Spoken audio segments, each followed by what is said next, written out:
Whoop-de-doop-de. We have fun. Whoop-de-doop-de. Let's see if this is something people will tune in for. Let's hope. Yeah. We'll even get John in there. Yeah, well, we found it, pretty convincing. I'd say. There we go. Now we're popping on. Oh, let me enable the chat real quick. Yep. I knew there was something I was forgetting. Let's see. Enable the chat. There we go. Done. All right. For anybody that's coming in right now, you can refresh, and you should have the chat available for you. Yeah, there's 8, 14, 4,000. 4,000. There's no 4,000 people in the chat. Okay. Man, 24 people already. Jeez. What's up, 27 people? Here. Oh. Well, yeah, it just jumped for 27 to me, too. Okay. Now we have it. So, me and Mark were having a conversation. And That's all it was. Yeah, and we thought this would actually be better to have with you all. Because we thought it was a pretty interesting conversation. So that's why we decided to put it on here. These are newly, supposedly, leaked documents that were delivered to a radio station this week sometime. And very interesting. Now, they're still trying to verify them. There are, as Mark has told me, that it is in the wording of how they... a lot of the MK stuff and the Majestic 12 stuff is worded. So, and as you can see here on screen, we're going to go through it page by page, and we're gonna play it up, and we have you up in the chat. So if you guys have any thoughts or anything, you can put them there. So as you can see here, it says this is a security cover sheet, classified, ultra top secret, no dissemination or declassification, which is, of course, self-explanatory. And then as you go down, these are the actual documents that were released that are on screen, by the way. Let's see if we can read it the best we can. It says, this document contains information expecting... Oh, I'm just got my boom standing in the way. You got to be reading English. Yeah. The National Defense and Security of the United States of America within their meeting, blah, blah, blah, yada, yada, yada. You can see it on screen if you want to see it. Okay. So, read and destroy. Now, obviously, whoever leaked these did not destroy like they were supposed to. Naughty. If there was something to really be destroyed. All right. So here we have, on page 2, it has all the information, top secret, assessment of the situation, statement of position on unidentified flying objects. All right. So we have this. We have some security codes, some numbers, a lot of classified, Defense Intelligence Agency, Officer of Counterintelligence. You have Operation Majestic, MJ-1, it says on this page. Office of the President, no dissemination, distribution. But we have it. Enter evil laugh here. Okay, and then a whole bunch of classified stuff and the Department of Defense. All right, so let's go over here to page 3. And bear with me here because I'm working a PDF on a stream, so not exactly the easiest thing ever. Okay, here we go. Let's go down this page. Let me move it this way a little bit so it's centered. There we go. All right, so we have it. And this basically gives you... Let me see if I can turn this so people can see it. This basically gives you the tree of MJ-12. Of who does what, when, where. That one's kind of hard because it's going to continue to be, sideways. But you guys can download these documents for yourself if you want to and go along with it. That's fine. We're going to get into the interesting stuff here in a minute. I'm just showing you so that you guys know what it's all about. This is just a historical precedence at Roswell, New Mexico, July 1947. All right, so this is all looking legit. Am I wrong on that, Mark? Well, I look at these and I remember seeing the MJ-12 documents and hearing arguments both pro and con about whether they were real or not. Certain things, the way they were written up, matched what might be expected in a classified arena. Other things didn't. Like, let's see, what I can't tell. I don't have page numbers on these. I'm just going by the page numbers of the PDF. Okay, then I'm just trying to figure out which page this is. Okay, I guess this is page 3. I don't have page numbers in my little title thing either. Let me remove the P and K too, just so people can see the full screen without it being interfered with. There we go. All right. So we have. All right, so on the third page, for instance, at the top, on the left, Mm-hmm. It doesn't say top secret. It says Turkish pot. It's backwards. Yeah. So, I mean, are we led to believe that the ink came through the paper, and that's what we're seeing? We're seeing a bleed through from the previous side. Is that what that is? Compared to the classified stamp down below, it looks about the same. So I'm gonna say no. So that means that there should have been a reverse. There could have been a reverse stamp made. Unless they were flipping the paper like a book and they stamped top secret and they flipped one page onto the other and it somehow got on there when the ink was still wet. We are talking about 1983 here, not really super fast drying ink, but possible. Am I wrong? But the word is too complete. So I have an issue with that. I mean, maybe it bled through. It's possible. If you go further down that page 3, you see more. Yes. That more stamp stuff that didn't actually come through. So maybe there's a possibility. Okay. Right. And if those are backwards too, which some of them appear to be, then or not, I can't tell. Right. I mean, the hard part is it's hard to read these because of the quality, and you really have to laboriously plod through this to see. But we're gonna. We're just trying. We're gonna. Keith said he'll do it. I'll do it. We'll do it. We'll get her done. So, okay. I'll fall asleep over here, or I'll go watch a movie while Keith does that. Okay, let's go to page 4. All right. All right. Here we go. Page 4. You can see once again top secret preliminary briefings entry level for 1st of January 1959, I believe that says, on Operation Majestic, codename Project Aquarius. Okay, everybody's still with me. We're getting into the good stuff. This is our ultra top secret, your eyes only document containing essential compartmentalized information for the national security of the United States of America, blah, blah, blah, yada, yada, yada. Let's get to the good stuff. Okay? So, the conversation, when you hear what these documents contain, you'll realize why me and Mark were having an interesting conversation and decided to include everyone in on it. Because it wasn't really a debate, it was more of a conversation. And because neither one of us know if these are real or not. They definitely look real, they definitely could be real, but they definitely could be fake as well. Yeah, I do err on the side of anonymous documents surfacing now. Now, I am speaking at the Roswell UFO Festival in 2 weeks. So this could actually, to me, I said this the other day, this could just be viral advertising for that darn conference. Mm-hmm. Put something out on Roswell a couple weeks ahead, generate some interest, boom, people show up. Could be that. But you know what? It could also just be because that was the timing. I don't know. Who knows? Right.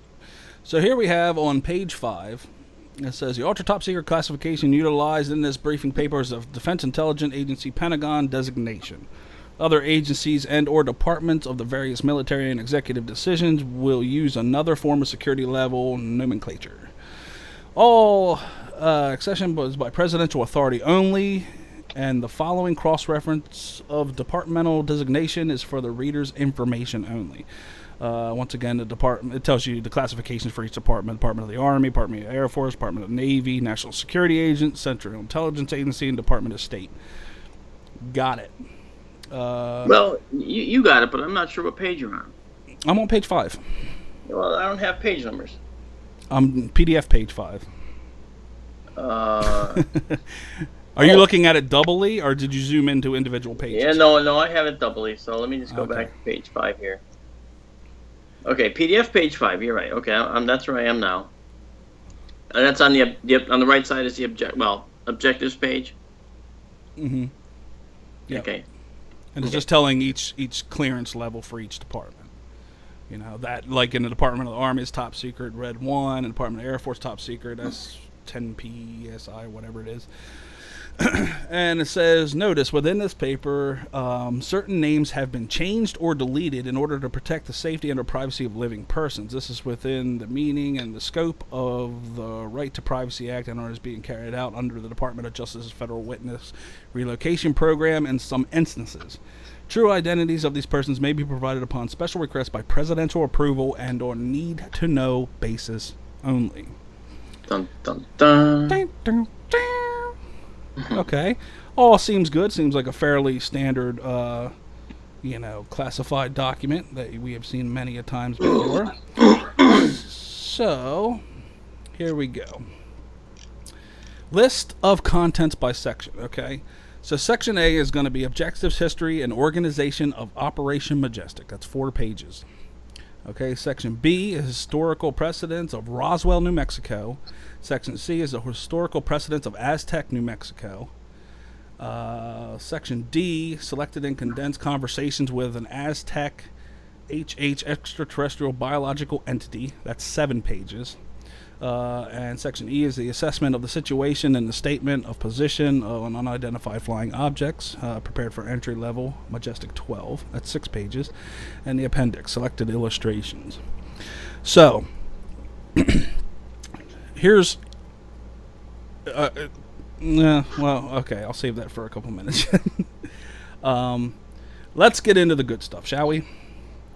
I am going to page... let's see. I'm starting at the Objectives, History, and Organization of Operation Majestic. Section A. Okay. So let's go over to this next one. And let's begin to read, shall we? Now, how do you think the wording is on this sheet, besides your stamp problems? I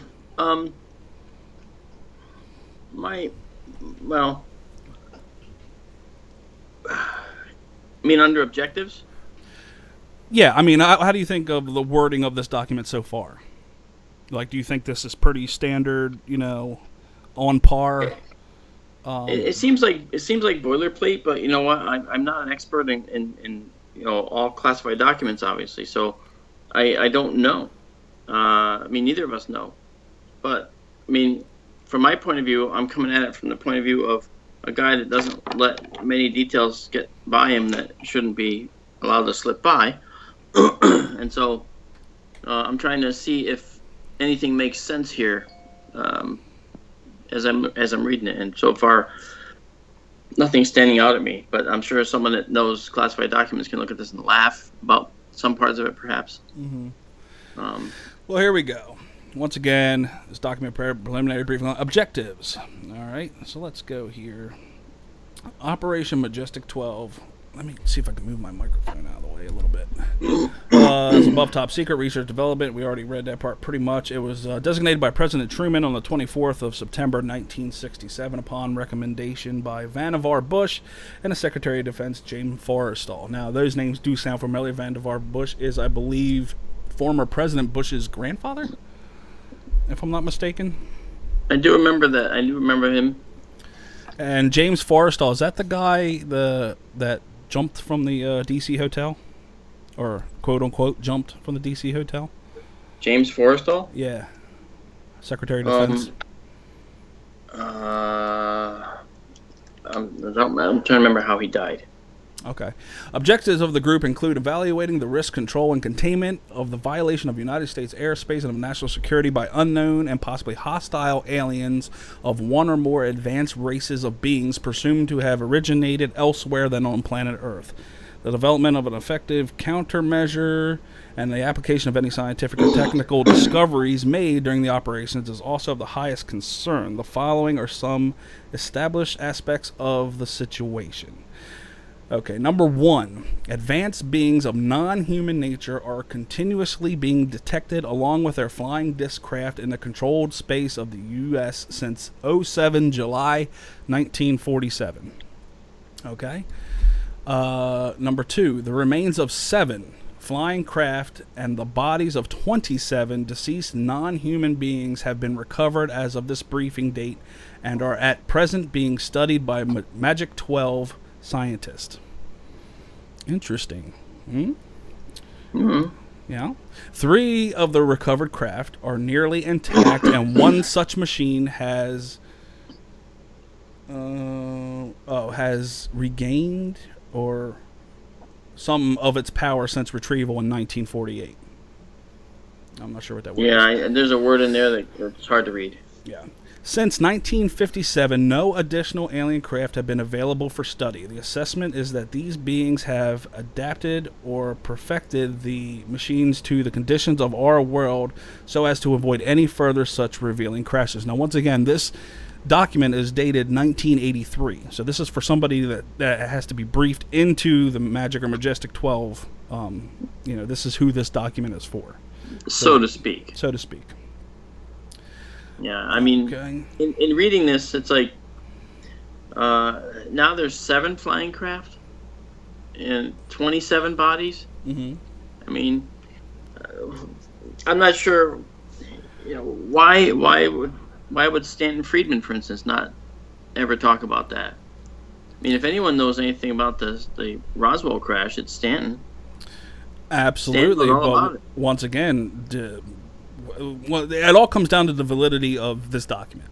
Because if this just Exactly. came out, Stanton Friedman's never seen it. You know what I mean?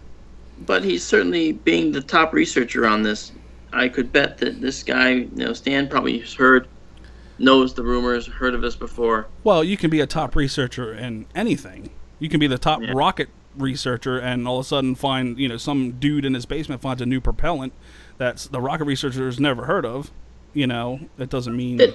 Right, there's a chance that can happen, but with all the intrigue and all the discussions and all the research from many different sides going into Roswell, or going into the Roswell's, enigma, call it. Mm-hmm. I would bet that this would be something that we would have heard about before. I mean, we heard of the Socorro crash. Okay, You would think that we and would Ray have heard of it. Stanford's the expert on the Socorro crash. I'll be meeting with Ray. I got to call him. He called. We talked the other night. Mm-hmm. And we spoke from 9 in the evening until 1 in the morning, straight through. And we were talking about exactly this. We were talking about technologies used by extraterrestrials. He actually ran a government-funded program to try and locate anomalous craft in our skies. And he was very successful in doing this very project. But then one time the government actually came in, raided his facility, which was their facility basically, and stole all of his data. And we turn around and we say, oh yeah, well there it is, the stolen data problem. It's always stolen data, or it's always they took it, or it's always my implant vanished from the doctor's office. Okay, but Ray is actually, I consider Ray a very genuine guy. Yeah, but let me ask you this, Mark. Who was the person that had, say, a biopsy sample disappear? No speaking the English. That's what I'm talking about. So we can't really, I know that. We can assume, but see, I understand. And if this was taken in 1983, and Keith, by the way, is talking about me. I mean, I had an implant that was actually that disappeared a week after it was taken out. And it turned out my doctor actually had a top secret clearance that he had relinquished just that, the year I was there a second time. But 4 years earlier, it was still in force. So anyway, I understand these strange things can happen. And I'm an advocate. I say that these things, if they can happen, we got to get to the bottom of it. I'm not trying to say these aren't real. Right. I'm trying to say what's plausible. And I'm asking, why didn't we know? Why couldn't we know about 27 alien bodies when there was only rumor of far fewer and one crashed craft, other than the Socorro? Wasn't there different crashes, different once again, when you take the Aztec, New Mexico, and you take Roswell, that's a total of 27. Then there could have been more craft. This is only covering Roswell and Aztec. So, I'm not really worrying about the number per se, because once again, we can hearsay all we want, But Yeah, yeah. the fact is, No, if it's fine. if this record is correct, then this is what the number is, contrary to whatever as many eyewitnesses as we can. This is what they're telling. If it's real, of course, we're on the same Yeah, page yeah. about So that. then we could probably do is just go through it, Mm-hmm. um, uh, as if it's real, Yep. and basically at the conclusion of like a thought within a paragraph or a thought within a page, have a short discussion on it and then move on. I think Right. that that makes sense. Well, I left this history up here because this one is actually hard to read. It actually looks a little bit better on YouTube, so you guys might be able to read it a little bit better there. That's why I left this history up, for you guys. I'll read pretty much what I can, and then we'll go through it. Um, but And by the way, James Forrestal was found in his pajamas on the roof of a building off of which he jumped from a much higher building. Okay, yeah, I thought that was him. Yeah. Once again, let's see if I can read this because I know this whole one left side section is really. It says, as for the history, something of Magic 12 group and the membership and investigations to complete records are available with proper clearance, counterintelligence of the Defensive Intelligence Agency. Anyway, they're saying they're situated at the decommissioned air section at Flat Rock, Nevada. Do you know what that would be? I do not know. Okay, well, it says Flat Rock, Nevada. The site is now under the... Let me see if I can read it on YouTube. Out of the... Nope, can't see it. It looks like it says coveting. Yeah. Out of the Maybe governance. Converted Nuclear Regulatory Commission, the story having blanks circulated widely that base is involved in the long-term something levels around there. They do get better, people. Bear with me. They do get easier to read. Actually, this Keith's afraid to tell you that he doesn't know how to read. I actually think I'm a pretty good reader, believe it or not. Yeah. Let's see. Magic 12. Small monitor. Yeah, so once again, I'm just scrolling through here so you guys can read it on YouTube. It's really hard to freaking... It's tough, even when you magnify it. Let's see. John Hopkins University and the something. Okay. But hopefully you guys on YouTube are... Oh, Heidi's getting it. She's in chat, getting it for us. But anyway, I don't want to waste time with everybody. Once again, you can get these documents. Heidi can definitely link you to them if you want them. Let's go to the easy page to read, which is always the right sides. If you notice, the right pages pages I think are that's always just the the best way ones. the scan was done. Okay. So organization, the organizational structure. This is just telling you about Majestic 12 once again. How they're, you have the directorate, you have task units, enforcement. This is basically telling you the need to know, train to the top. Okay, who does what. Once again, you can read these, but we want to get to the meat. And it says MJ12 are held in the strictest secrecy. They are known only to each other and to the President of the United States. I mean, that's the common knowledge. We've heard that many times before. Mm-hmm. The identities of the directorate, MJ12, are held in strictest of secrecy. So yeah. Purpose needed for how they convert above top secret designation of this operation will become apparent within the study of the following reports, which led to the Operation forming of Operation Majestic 12. 40 years ago, blah, blah. So it's giving you the history of Majestic 12. A lot of stuff which we knew, but this document actually names names. Now, a lot of these, a lot of people will recognize, believe it or not.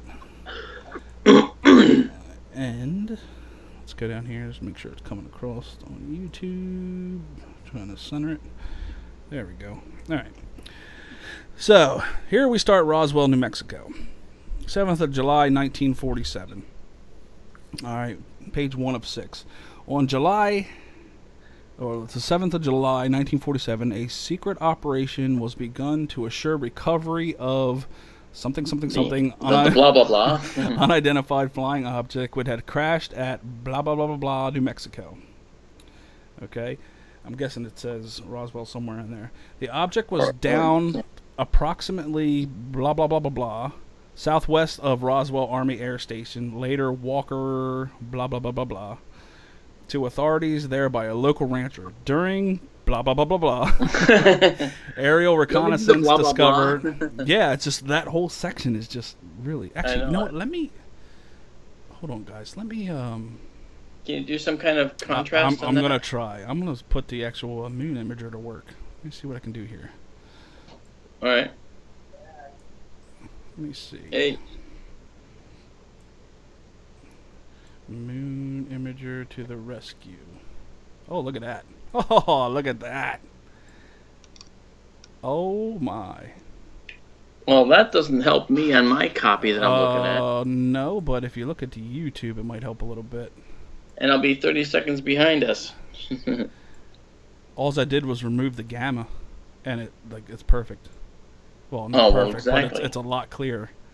But that doesn't help me since I'm reading off the original copy. Yeah.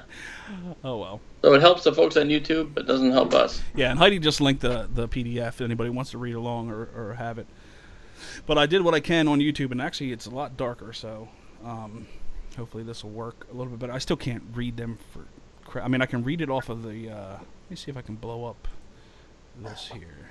All right, let me move you back over here. There we go. All right, I'm trying to see if I can read it off of the OBS broadcaster a little bit better. Aerial reconnaissance discovered 4 something beings that had apparently ejected from the craft at some point before it had exploded. These had fallen to Earth about blah blah blah crash site where the wreckage was located. All the 4 alien something, I think it says crew members, were dead and badly decomposed due to the action of something to the elements. Exposure to the elements during approximately 1 something or other prior to their recovery or something. Right, a special scientific something. Removal of the bodies and recovery of the wreck. Civilian and military witnesses in the area were something. Reporters were given the effective cover story that something blah, blah, blah. was responsible for the sighting. Okay. Blah blah blah. So we're organized by General Nathan Twining. Mm-hmm. Blah blah blah. Okay. Organized by General Nathan Twining, setting on the direct something like that on the direct orders of President Harry S. Truman. Harry S. Truman. And the preliminary consensus, 19th September 1947. That was blah, blah, blah. More non-likely short-range reconnaissance. It was a tentative. Then it just gets harder and harder as it goes down. Actually, widely applied, blah, blah, blah. Don't worry, we're going to the next page, which is going to be a lot easier. To the right. Whoop. For us. Let's get it. Okay. Here we go. No, all right. You look. Let's do it. Here we go. In my best reading voice. The crash near Roswell occurred sometime in the evening of 2-3 July 1947. At about 20:47 hours, at least 24 persons in the area observed a bright yellow or sun-colored disc-shaped object near the area. On the 3rd of July, 1967, in the early afternoon, the widely scattered wreckage was discovered by a local ranch manager, William Brazel, and his son and daughter. The authorities at the Roswell Field Army Air Force Base were alerted by Mr. Brazel at 5:18, I believe it is, the 7th of July, 1947, and 2 officers of the base were guided to the crash site by the ranch manager. These were Major Jesse Marcel, Staff Intelligence Officer of the 505th Bomb Group Intelligence Office, and Captain Lee Carnes of the Counterintelligence Corps. All right. When 2 officers returned to Roswell Field with samples... I'm trying to get this boom mic out of my way. Field with samples of the crash site material, they immediately reported to Colonel William Blanchard of a Air Technical Command. It was at this point that the first of many decisions were made that have gone into historical posture of this government's position on the public's need to know about the situation. Colonel Blanchard released an official press statement confirming that wreckage of a flying disc had been recovered. Wait a minute. Wait a minute. That statement you just read, this was the first of many decisions that were made that have gone into the historical posture of this government's position. That's not the... See, that's one of those statements in the document which worries me. Why is that? Because that's not what we would see in this. This is a document that's reporting what they saw, what went down. This is an opinion. Okay. This is someone's opinion about how the entire incident went down. If you read it the other way, it's like the first of many decisions, in my view, is how you'd finish that, were made that have gone into the historical posture of this government's position. In my opinion, this is not for this. This is written incorrectly for that to me. Or is it? I mean, if you were writing a briefing to somebody and you're telling them basic facts, I mean, I almost would word it the exact same way that they worded it here. Is that true? I mean, if I was honest about it, I mean, I would actually probably word it the exact same way that this guy has it.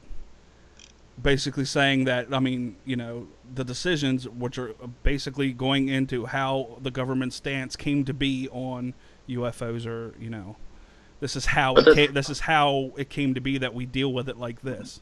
But the title of the document is Objectives, History, and Organization of Operation it's a history of how Majestic. The government deals with, UFOs, flying saucers, extraterrestrial, whatever. It's a history of how they came to the stance of where they are at in 1983. See, I would think that by history they mean chronology. What happened next and when. And I don't, but that's just my opinion. I don't. I can see your point. I mean, I don't necessarily think that is written the right way. Right. So, I'm just saying, if I was the person flag. writing it, I probably would have worded it pretty much almost the exact same way that he had worded it here. All right. It's just don't get hung up on that. Then what I said, just you keep going. All right. Where was I? Oh, blah, blah, blah. No. You're in Lancaster. About the situation, Colonel Blanchard released an official press statement confirming that the wreckage of a flying disc had been recovered. This was phoned into an Albuquerque, New Mexico radio station without approval from higher level command in the Army Air Corps. Indeed, no one in the Pentagon or anywhere else was notified or consulted prior to the release of this information. So, neat. In defense of Colonel Blanchard, it should be noted that no established procedure on the issue existed at the time. There were no Office of Special Investigations, Central Intelligence Agency, National Security Agency, or Defense Intelligence Agency, or any other similar such organization at that time. It should be noted that within less than 2 years of following this incident, and as its direct result, all the above agencies were established with the exception of the Defense Intelligence Agency, which was chartered in 1961. Okay. Okay, at nearly the same time on the evening of the 7th of July, two events were... I'm guessing that was taking... The incident and the incident in widely different directions at widely separated locations. In Roswell, Major something, Marcel and Colonel Blanchard.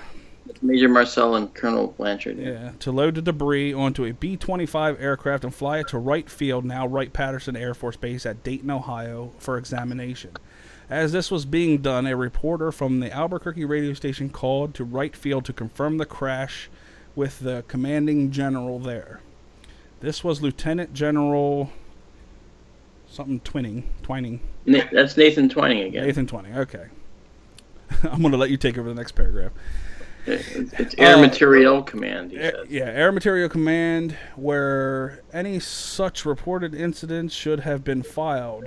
In fact, the wreckage and all persons involved were already on their way to Wright Field, but this was the first that General, what was it again, Twining? Twining, like ball of twine. Heard of the something. Of the matter. Of the matter. Okay. Twining was Twining forced to something. Was forced to something there. He knew nothing of a crash of this crash, so he knew nothing of it. Yeah, I'm gonna give you a left page to read. How do you like that? Oh no, man. Let's see. Upon finally receiving verbal confirmation by open telephone line, Colonel Blanchard, Roswell Field, General Twining did three things. What did I say? Did three things. It says rapid order. Rapid order. Okay. In an effort to contain the situation, first he sent. I don't know what that. Something orders. Yep. By secured teletype. By secured teletype to Blanchard at Roswell, instructing them to do nothing and talk to no one until further orders come in.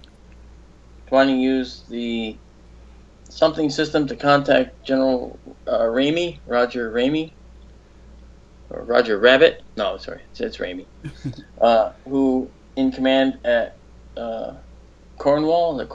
Can't say what that says. Cornwall Army Air Force Base. Yeah. Okay, something with the Air Force. Cornwall, maybe. Yeah, maybe HQ 8th Air Force or something. Yep. Let me see if I can read it a little bit better on the OBS thing again, since it's darkened. Right. Twining system contact General Roger Ramey, who in command at Carwell, I'm guessing. Air Force Base, blah, blah, blah. Okay, we're Texas, ordering him to direct Major Marcel to a vector, something for an intermediate stop at Carswell. That's what it is, Carswell. Carswell, that's right, duh. Which was on his flight. General Ramsey was instructed to A, remove the recovered debris Marcel's aircraft and place it on board another in sealed crates to forwarded to right field. Okay. And B, order Marcel and his crew not to talk to reporters. C, something the press of a photo conference. Oh, maybe it says notify the press of a photo conference to be held at something where an explanation will be given.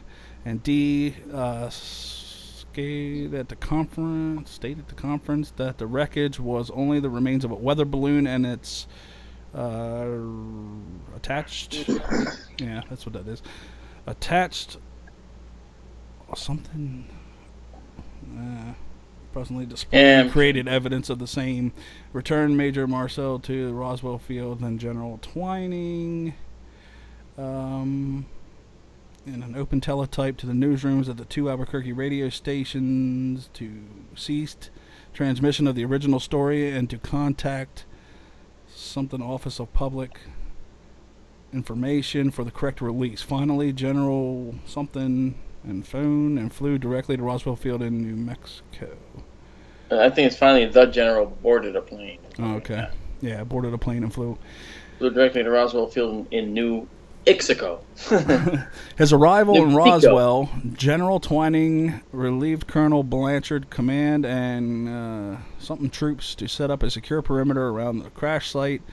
Something then personally supervised the total policing of the area and removal of all the remaining evidence, as well as a 4-day briefing of Major Marcel and something debriefing of Rancher Brazil.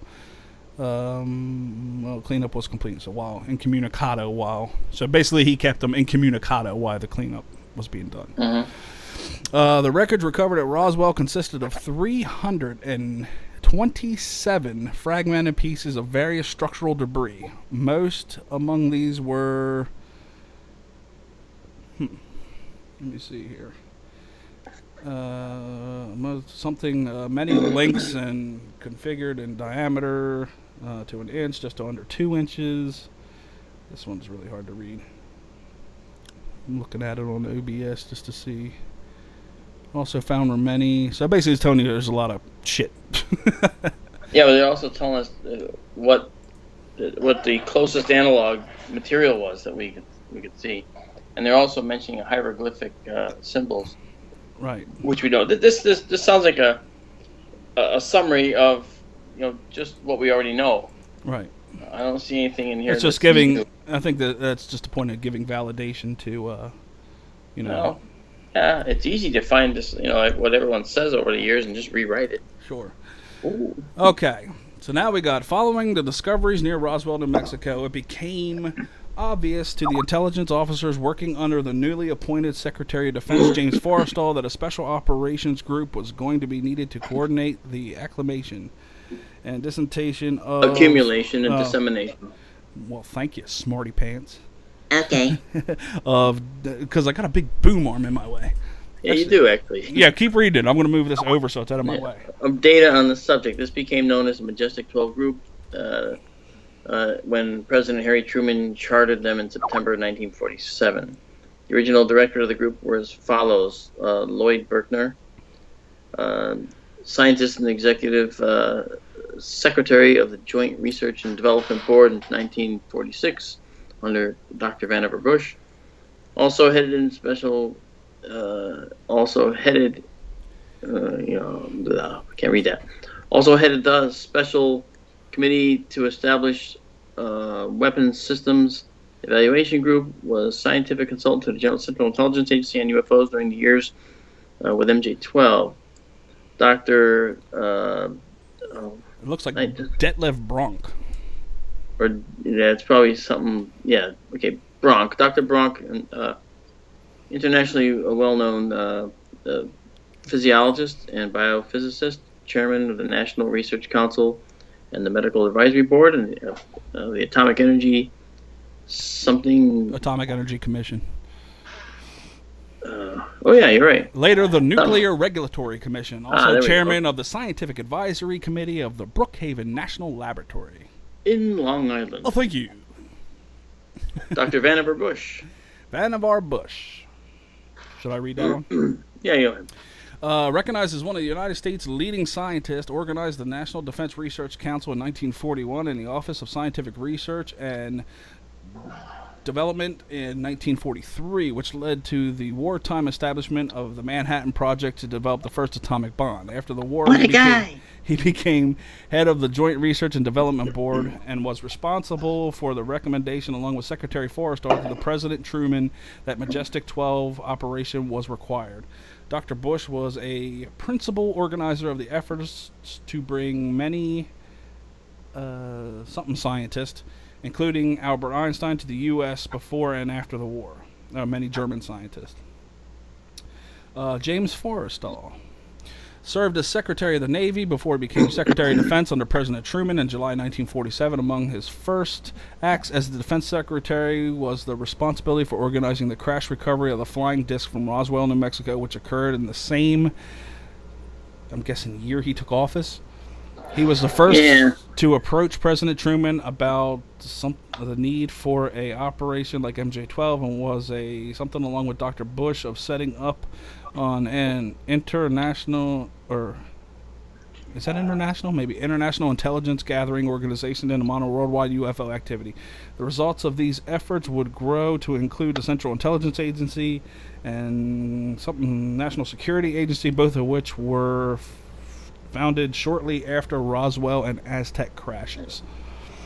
All right. Got it. Okay. Is everybody staying along with us on YouTube? All 4 people that are still watching. Yeah, right. Some people are like, what the hell is this crap? Well, there's 57 people there, so. What the hell is this crap? So if you have to admit, if anything, it's interesting. Okay. Yeah, it's interesting. I mean, it does look like it's right out of the same diatribe that we've heard, that's been paraded around before. So so I'm still looking at it as a potential red herring and as a possible viral merchandising and advertising piece for the Roswell Festival coming up. Could be, but as we were talking before, and we're going to have this conversation in a couple minutes when it gets to the interview about our different views on this, our different discussional views on this. Which is still, both are definitely possible. Okay, we'll both admit that. They could be real, it could be fake. Okay, I agree. As a direct result of circumstances surrounding Aztec, New Mexico recovery, Secretary Forrestal suffered a mental breakdown in March 19 something, was admitted to Bethesda Naval Hospital under the cover story of needing a routine physical checkup while he was at the facility. He is supposed to have committed suicide by jumping from an upper story window in May 1949. A special committee of counterintelligence of the Central Intelligence Agency later concluded that the highest probable scenario involves his having been either drugged, tricked, or pushed into his fatal fall. The presumed reason for all this involves details of the Aztec crash, which will follow in that section. Do you guys really need to know about all these people? I mean, you can read them on screen, or you can read them in the downloads. You got Gordon, somebody, Vice Admiral Gray, Hickenbutter, or whatever that name is. What does that say? Oh God, Hicken Nectar. You got me laughing so hard. Hilliken Nectar. I love listening to you try to pronounce it. Well, what is that? Hileco? I don't know. Oh, keep trying. Hold on, helicopter. Oh, you got it. No. I'm looking at it on YouTube. It says Vice Admiral Roscoe. Think Helen Keller and say Helen Ketter. Is that what it is? Yeah, Helen Ketter. Hickenbottom. Gotcha. There you go. Anyway, he's dead.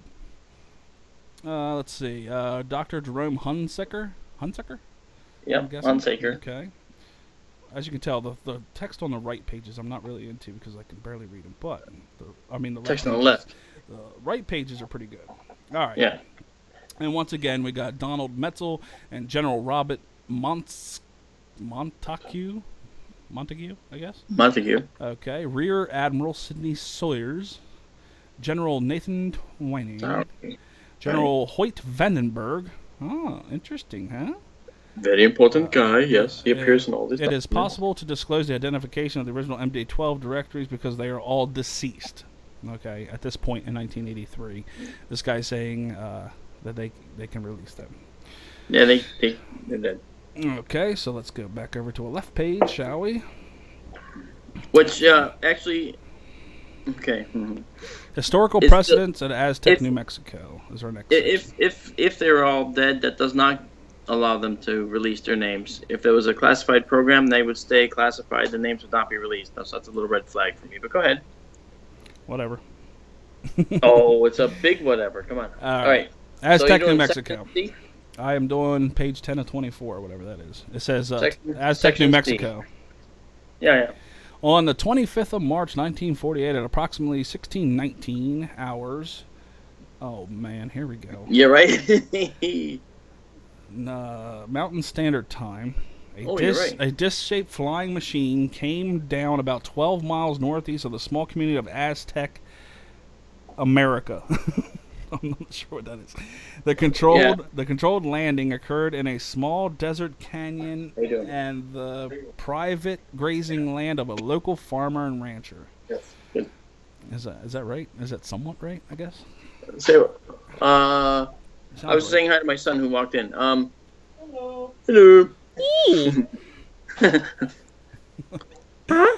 All right. The approach of the disc was tracked with the aid of 3 high-powered missile-tracking radar stations belonging to the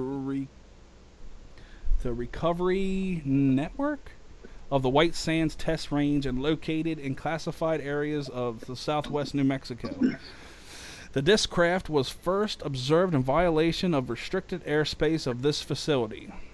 Then, something flying on a level glide path. The disc was flying on a level glide path. Okay. The disc was flying on a level glide path on a heading from southwest to northeast at about 3,200 feet altitude when first detected. This track detection resulted in Air Defense Command alert that included scrambling of squadrons of jet interceptors from the nearby Sandia and White Sands bases. Alas, poor recent aquarium issued memorandum. Recent aquarium. We'll get that. Yep. Yeah, okay. Okay. Operation Majestic, the Commander-in-Chief of the Air Defense Command. It's also something about a recent memorandum issued through Operation Majestic, the Commander-in-Chief, Air Defense Command. Right. Immediately notified Secretary of State General George C. Marshall. There you go. Take it over. At 17:53 hours local time, the disc craft disappeared to. See, it's not that easy when you're doing it live, is it? No, I mean, but still, it's not easy when you're doing it The on disc live. craft appeared to lose both speed and altitude at nearly the exact moment that it was triangulated by returns from all three radar dish antenna in an effort to vector the interceptor squadrons towards their target. At the time, it seemed to be an evasive tactic on the part of the disc craft. The current assessment is that the microwaves from these long-range radars almost certainly evidenced something Evidence that to power or flight control systems, so they affected the disc that made it crash. Evidence of damage to the power or flight control systems. Huh. Right. Okay. Okay. Go ahead. Okay. At 18:02, which is 6:02 hours local time at night, the craft dipped below radar some 4. Don't know. Statute. Minutes. I can't tell. Yeah, maybe. Yeah, sorry. Yeah, 4 minutes before the White Sands jet squadron could have reached intercept point and engaged the disc craft. Estimates later indicated that the disc-shaped something disc craft something landed. Or landed. So we want to say crashed or landed, but that's not what they're saying. There's something else. Anyway, or at approximately 19 after 6 p.m. basically. The exact position of the heading, of the leading landing. Thank you. Zone was determined to be within minutes. I'm looking at a different screen apparently because my text is not as clear as you can read it apparently. The exact position was and I can't read it. A calculation of the. Yeah, the exact position of the landing zone was determined within minutes by calculation of the lost radar triangulated tracks and confirmed lost radar. Okay. Basically confirmed by flyover of interceptors from the White Sands base, the L2 something P. And basically, it was on private land about 1.7 miles north of Strato Highway. Actually, I think the guy in the chat got that word right. We were saying we wanted to say crashed. I think it was impacted. Okay. Right. Yeah, that's right.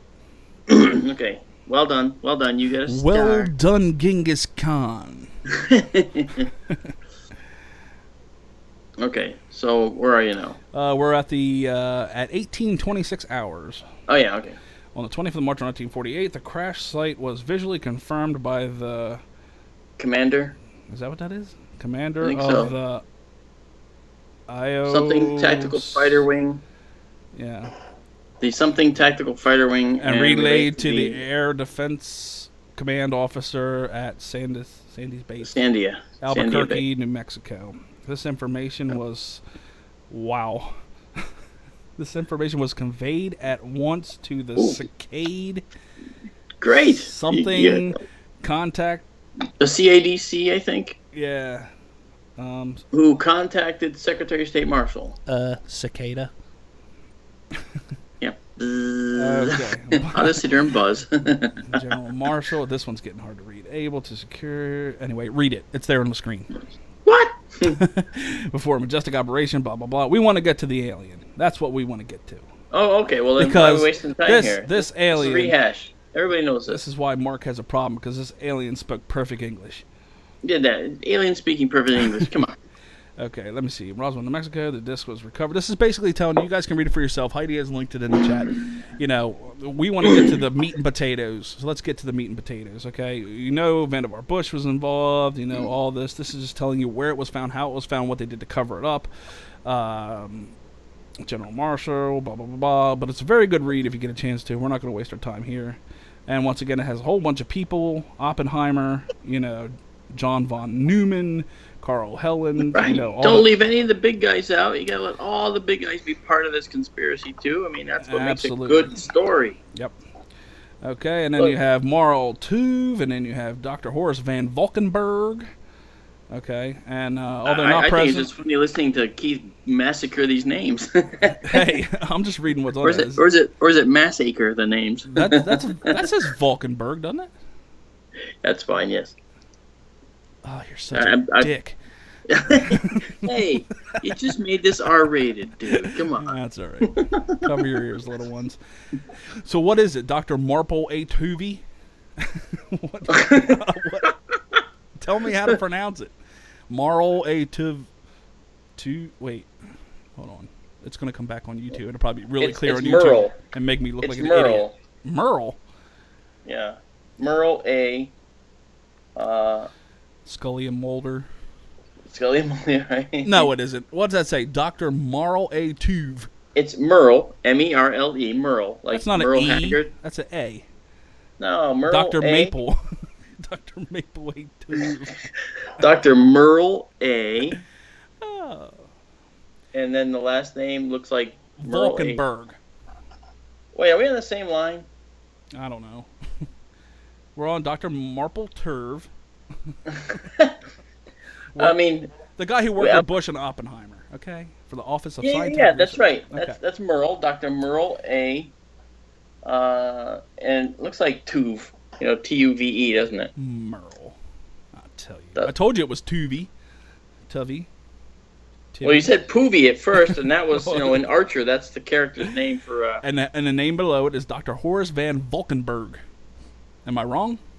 Let me go back and look, because I'm trying to find the other guy. It's right below it. Yeah, no, I know, but I was on their page. Yeah, Horace Van Valkenburg, it says. See? Mm-hmm, mm-hmm. Yeah. But Merle, not Maple. We're trying. I love it. Maple. And yes, Sarah, we're not taking this serious at all until it's verified. Then we'll take it a lot more seriously. Yes, then I'll eat my words, and I'll probably have to eat. I'm leaning more towards validity than not. Mark's leaning more towards fake than not. That's how we're standing at this point. But we're still having a discussion. We haven't started punching one another yet. Oh, nonsense! But the truth is, okay, his last name is Tuve, T-U-V-E. Okay. Just so you know, it is Merle Tuve. That works. Okay, so once again, you guys are reading it on screen. Not present during recovery phase. Okay, so let's get to the alien stuff, shall we? Yeah, please. I'm trying to find it. Oh, you don't know it. Well, you know what? There is on the next page over there, that next page, it starts to discuss the close-up details of the craft. Yep, go ahead. That really, it says, eventually the team crawled across the upper hull surface with access by a scaffold erected around one side of the craft. Upon conducting I can't read the rest of it. Move over. How far down are you in that? I actually went down the whole first paragraph and skipped all that. But I think that was okay to do because. Okay, well, it's giving you the dimensions and whatnot to be 99.983 feet in diameter and 42.638 feet in height or thickness, including 9.451 feet extension of the landing pod supporting it off the ground. So they're giving you pretty good measurements of what was, what was there. Equilateral triangle, 22 points. So they have dimensions of how far away the feet were, So it's a pretty good explanation. About three landing pods. The hull was the color of dull, unpolished aluminum and was apparently metallic in nature with a normal surface temperature. No seams, hatches, or rivets or portholes were obvious. Photographs taken at closer than 15 feet were found to be blurred. Later, both infrared and magnetic radiation fluids were found to surround the craft and were no doubt responsible for the fogging of the films in close photography. Watches and other ferric iron-based tools and instruments left within this zone around the craft were found to become magnetized. That's interesting because there was a case in New York that our chief of technology within MUFON, Mutual UFO Network, was part of. And in this case, there was a guy in a car who said that something came down, buzzed his car, then his car stopped working. But for the next 3 days, the car was highly magnetized and it had a repulsor field, basically. When our own people tried to touch the car, their hand was being pushed back by some kind of repulsive force. And our team was, they sent for their instruments.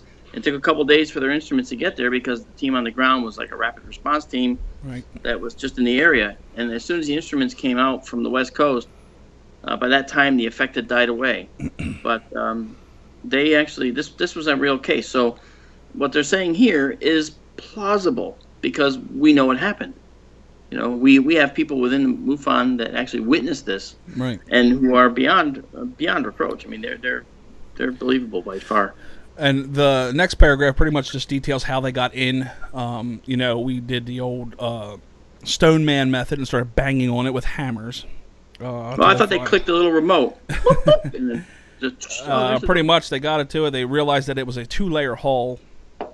So it was one hull inside of a casing, pretty much. You can read up on that as well. This is just telling you how they got in, you know, how they eventually, what they saw when they were in the craft. And they yelled in it with a loudspeaker, but failed to get any response, apparently.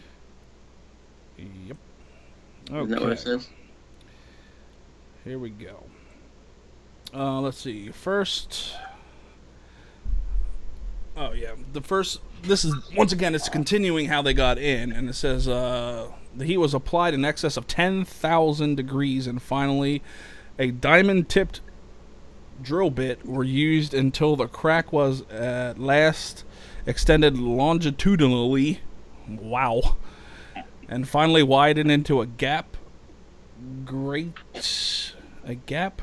enough to shine a something electric light inside and look around. So once again, it's telling you how, you know, they got into the place or into the craft, and telling you what they saw when they got in there. And once again, you can read it on screen because it's really readable on YouTube.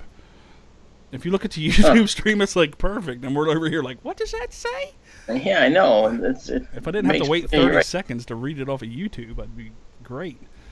But would that impose relativistic time dilation via the Einstein relativity? I'm what would?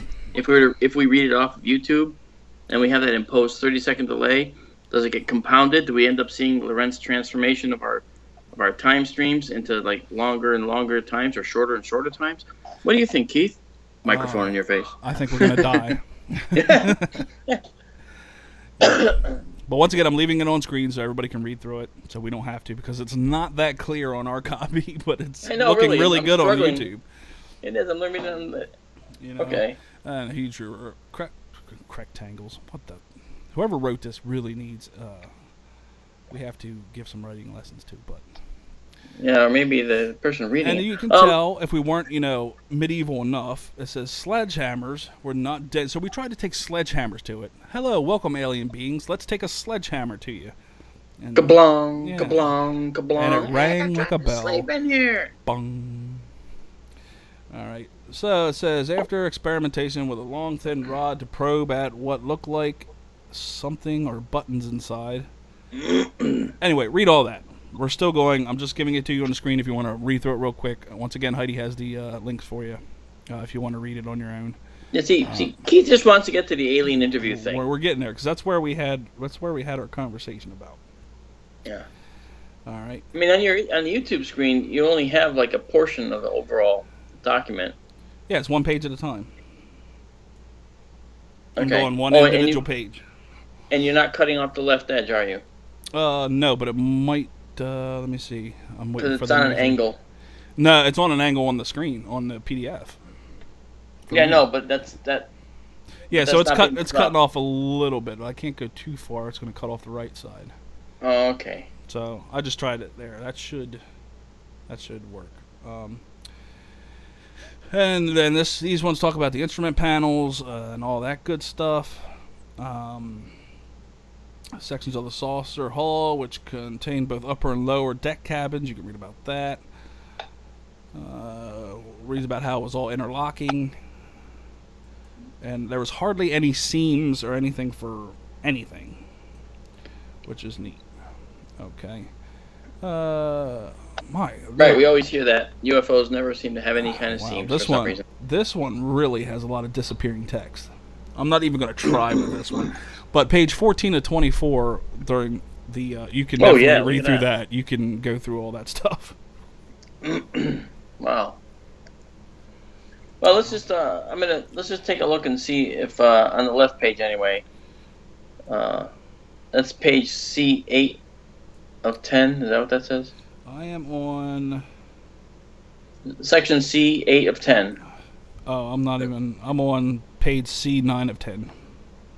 Okay, that's the right hand side page from what I'm looking at. Yeah, that's the one I just went on to now. Mm-hmm. I'm just trying to see if there's anything on this page of note. It's basically telling you them how they transported the bodies, where they sent them. A lot of information. Telling you how they sent them to Los Alamos and whatnot. So, but they're talking about they found some unit that was demonstrating like magnetic levitation in there. That's on that C8 of 10. That's the page on the left that we're looking at with all the spots of white on it. Right. Interesting. Once again, I got YouTube on C9 of 10. Understood. I'm just trying. Yeah, just letting you know. So we're all. They're talking about how they reanimation of freezing, how they basically did a cryostasis. That the people that they thought were dead weren't actually dead. Ooh, they shouldn't have cut into them then. Exactly. We're actually cryogenic suspension chambers that the EBs were still technically alive inside of them. Although this concept was almost unheard of in Western medicine at that point in time, Dr. Bronk dimly recalled reading about secret experiments conducted in the concentration camps during the war. Such experiments had centered inhumanely on suspension of the vital life signs and their reanimation by freezing and thawing of the bodies of inmates who were used against their will like laboratory animals. So, that is explaining their cryo. Once again, guys, fascinating read. If you have the time to actually go through it. I mean, we're not going to go through these on this stream anyway. But we're going to get to the meat and potatoes if we could ever freaking find it. I'm getting pretty hungry here, so we better find these meat and potatoes quickly. Okay. Eventually, the medical team was able to resuscitate one adult Earth-like humanoid male and 3 Earth-like humanoid infants. All about 6 months of age.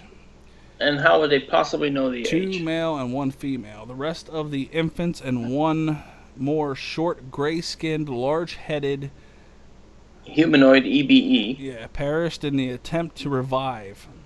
So, this was largely the result of Dr. Bronk and Bush having decided to experiment first on the infants. They decided to experiment on the infants. Who were of little intelligence value. Wow. In hope of reviving the short EBE and the adult humanoid for detailed debriefing. So they said, right. Forget the little ones, let's experiment on them, because that way whatever we learn from them, we can get the older ones and they can give us information, because we're war people and we need more weapons.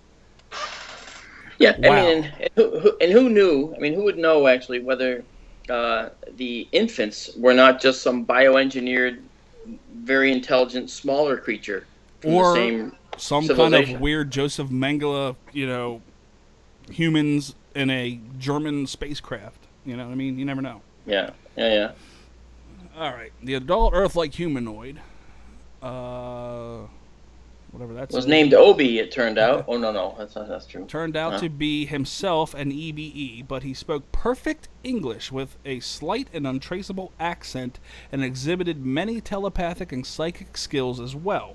This EBE, in his general appearance, completely human. Internally, there were only slight differences in the formation of the heart valves, pancreas, lungs, and he possessed 2 livers and an unfamiliar organ where the gallbladder would be in a something earthling. Okay, no. Earthborn. All right, so now see that if this was written in the 80s, let's suppose it was, we didn't have the technology to see what the heart valves look like without ripping something open and dissecting it. So are they saying this is the information they got later after they dissected it? I mean, we didn't It could have. be information that he gave them, since he spoke That's what, perfect English. uh, perhaps. Okay, let's just see if it might answer our question. Also, his digestive and gastrointestinal system were simpler and less less akin, maybe to less able to process a wide range of foods that Earthmen are used to. Something was surprised to discover that scientists had unfrozen him alive. So he seemed to be surprised that they unfroze him alive. Otherwise, undisturbed to find himself in the company of Earthmen, he stated within minutes of regaining consciousness that his only surprise would have been if the investigators had not chosen to hold us as captives out of your honest curiosity. Let's see here. What's this say? We're getting consciousness. No surprise. Here we go. After an hasty teleconference with President Truman, it was believed to the visitor that if his intentions proved to be non-hostile and he cooperated in an information exchange, he would be granted something and soon repatriated to his own kind when the arrangement could be made. To this he readily agreed, provided he was not asked to give any scientific secrets that could alter the course of our natural cultural development. Okay. Well, that's too late then. Right, because of the whole biology. They found it. Yeah, well, plus they found this thing, and if this was true, that's already been blown. So why bother? Altogether, the Aztec EBE lived under the protective custody on the Los Alamos complex for nearly a full year, from late April 1948 until 11th of March 1949. After that, he was sequestered at a private safe house set up by Army intelligence in Royal Vermont. These are by you. And now owned by Trump. During which time he met with the president and other top government and military administrators prior to his being returned to his people in August of 1949. He gave the scientists all... What the hell does that say? I don't know, but this is a good part if it's real. He gave the scientists something military debriefers. And military debriefers a great deal of mostly non-tactical information about his civilization and its motives for being on our Earth. A total of 683 pages of transcripts were made of the recorded conversations. A condensed version of some noteworthy points from these many debriefing sessions follows at the end of this section. Oh, joy. The EBE...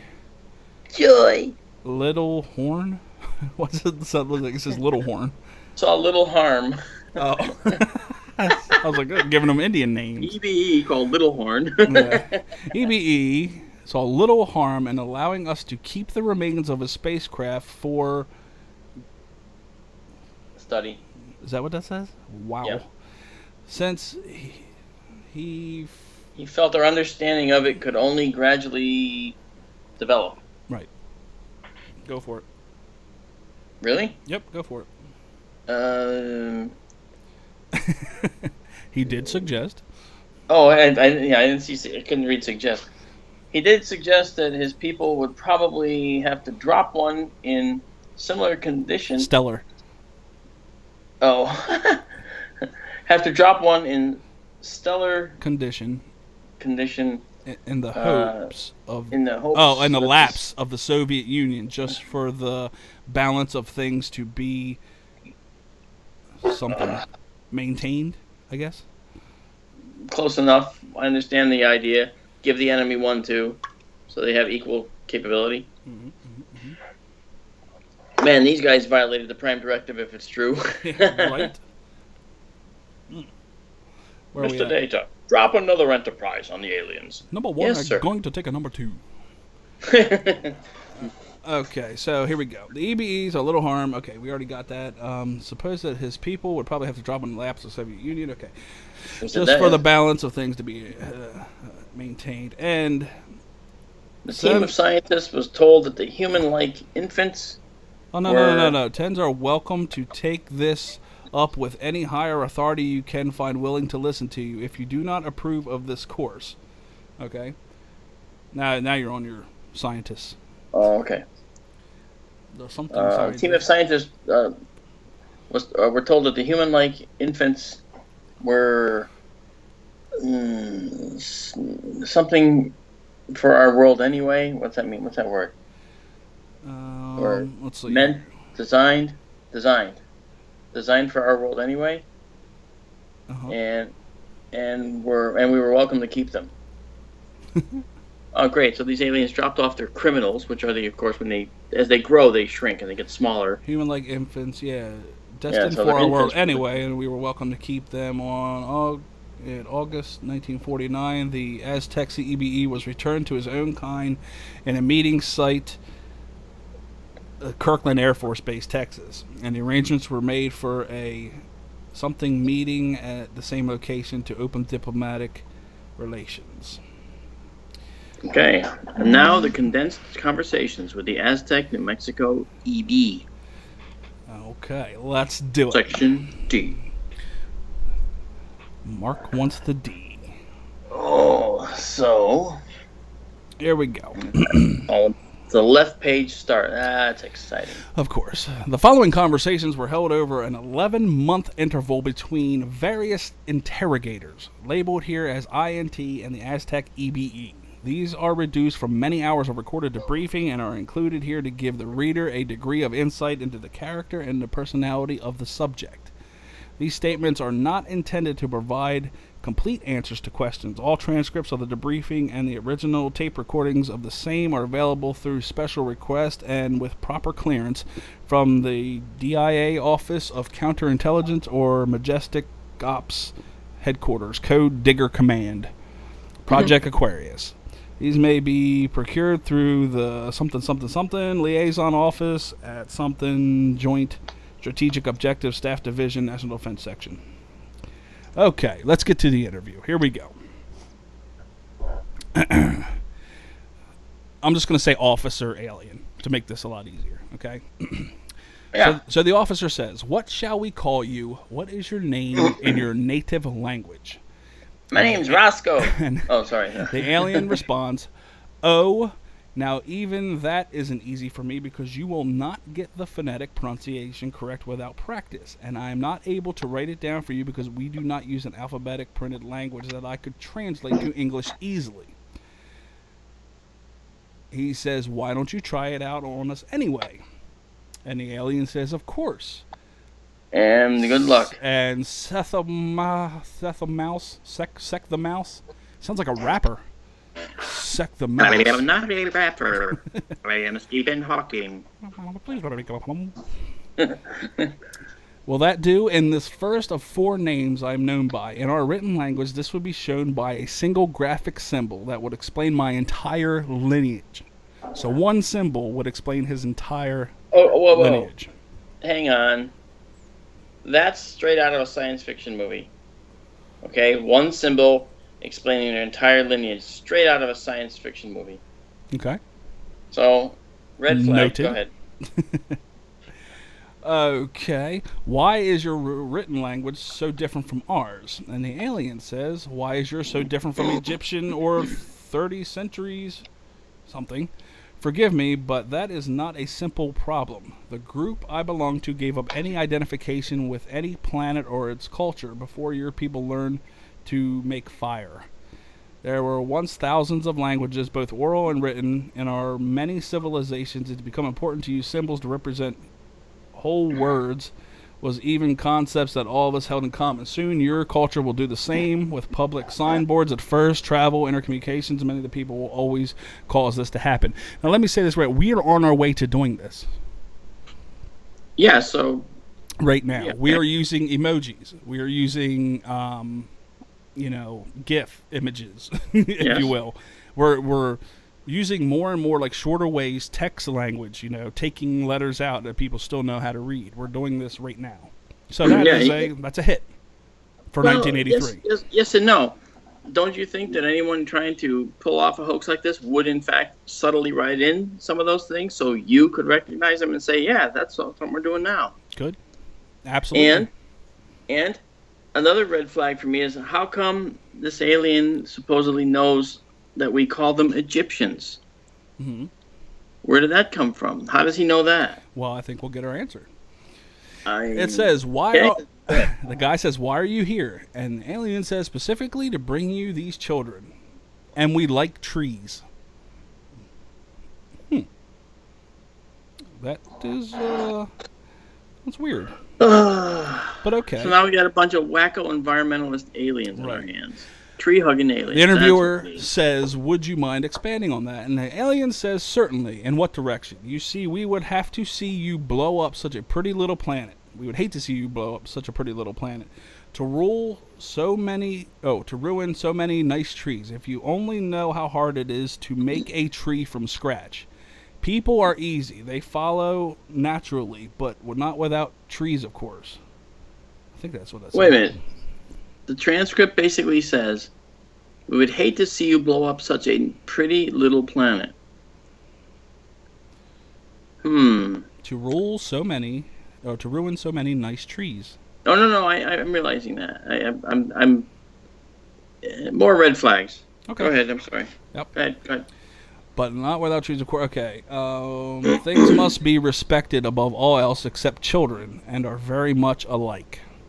Interviewer, what are the intentions of your government by sending you here? Who sent you and why? If this isn't the first time, evidenced by your familiarity with the English, why haven't there been official contact made? And the alien sighs and says, in reverse order, what? And something strung up from one of those beautiful trees. Why? Because you sent us an invitation we could not resist for our own curiosity as well as safety. We sent ourselves, or I volunteered, take your pick. And we have no government. We outlawed it, or rather, we outgrew it. I suppose you cannot outlaw a thing without laws. And those require governments, do they not? And the interviewer says, I do not understand. And the alien says, I know that. Try laughing. You will still not understand, but you will feel better about your ignorance.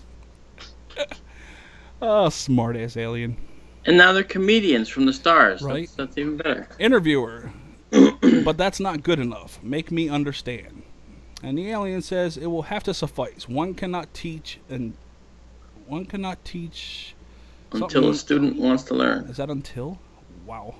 Until a student wants to learn. How good do you want us to be? I will not harm you. We are not here, or we are not something you or interfere any more than you want us to. We're only here to offer you what you asked for in a manner we know you will accept, and you did ask us to come and visit. And the interviewer says, when? Who sent for you? Who invited you? And he said, this is the hook. Here it comes. I'm thinking this is the climax of the movie coming here. Almost 50 of your years ago, you sent us signals. You were looking for us. You scared us with a signal you should have not been capable of sending. So we answered, but you didn't understand our answer then, just as you don't now. We do our best to please others. When you didn't respond to our message to you, and you did not come for a visit, we felt that we really ought to stop by and see for what you were doing, I guess. It has been a long time, and it was a neighborly thing to do, of course. Besides, it was something right the way under another... Oh, it's right on the way to another destination. Your world, I mean. So that's interesting in itself. Yeah, but does he say what invitation was? Well, it says, interviewer, you've been here before. And the alien says, I know. We were surprised that you had forgotten us. All right, now we'll go to the next page. All right, just like that. We are. Okay. Interviewer, I don't see how we could forget you. Are you serious? And the EB says, very seldom, but yes, your culture, which now dominates this civilization, did forget us. Actually, your people seem to have undergone a period of history in which you were afraid of old truths, that you erased them in favor of religious fantasy. Some of your people remembered us orally in their legends, such as those who speak Quechua, Magarala, and Atapapapapa dialects. They lived where we last visited, but the high point of their cultures is long past. And the interviewer says, I've never heard of them. And the alien says, not surprising, your history shows that the conqueror seldom preserves any history of their victims. I speak of the natives in this landmass, those called Indians, mostly on your eastern and southern borders, and in the ribbon of sand that connects yours to the southern continent.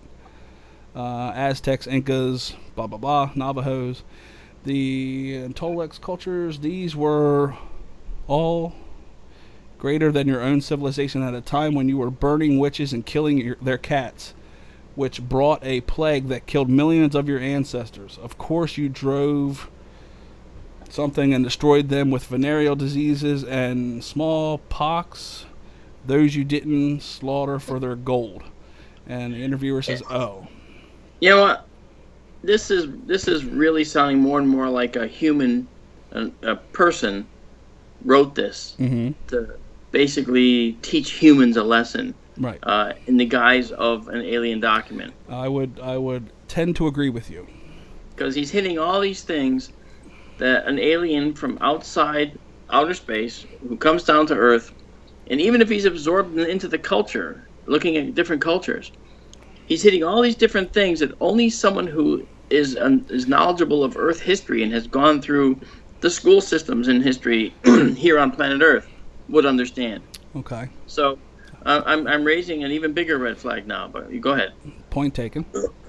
And your social pundits speculate and joke about why we don't land in the front of your nation's Capitol building and shake hands. We are different, not insane. But we have changed. When was the word pundit coined? I have no idea. I've heard pundit. I've seen the word pundit in Lincoln documents. So. Really? Yeah. But we, let's see. Oh, and the interviewer says, but we have changed. Western civilization is now something in this world for freedom and humanity. And the alien says two things. First, we believe that, or we wouldn't be here now. Also, tell that to the millions of Hebrews your Western civilization has destroyed in the past decade, or the millions of Negro families whose sons died to stop the modern something. Militia? No. Modern something. But who do not have plumbing in their homes as we speak. Yes, you make progress that is hopeful for you, but I think it's emotionally, you are very different from us. But who do not have plumbing in their home? What? Where are these details? Or this is? I think he's talking about the slums, pretty much. But it's someone who's talking. It's someone who's. All right. He's one of us. It's a normal person. It's not primitive. That label would be pure egotism on our part, but you are very different and frightening to us. We are something to learn to overcome these differences before you recover technology thrust you upon us without choice. Trying to learn to overcome those differences. Right. And the universe says, we have no space travel capability. How could we harm you? Now remember, this document is 1983, but he's telling you the interview happened in 1947. Okay, just pointing that point out for you. Yeah. Okay. In the terms, you are very close to that point. Do you have small children yet?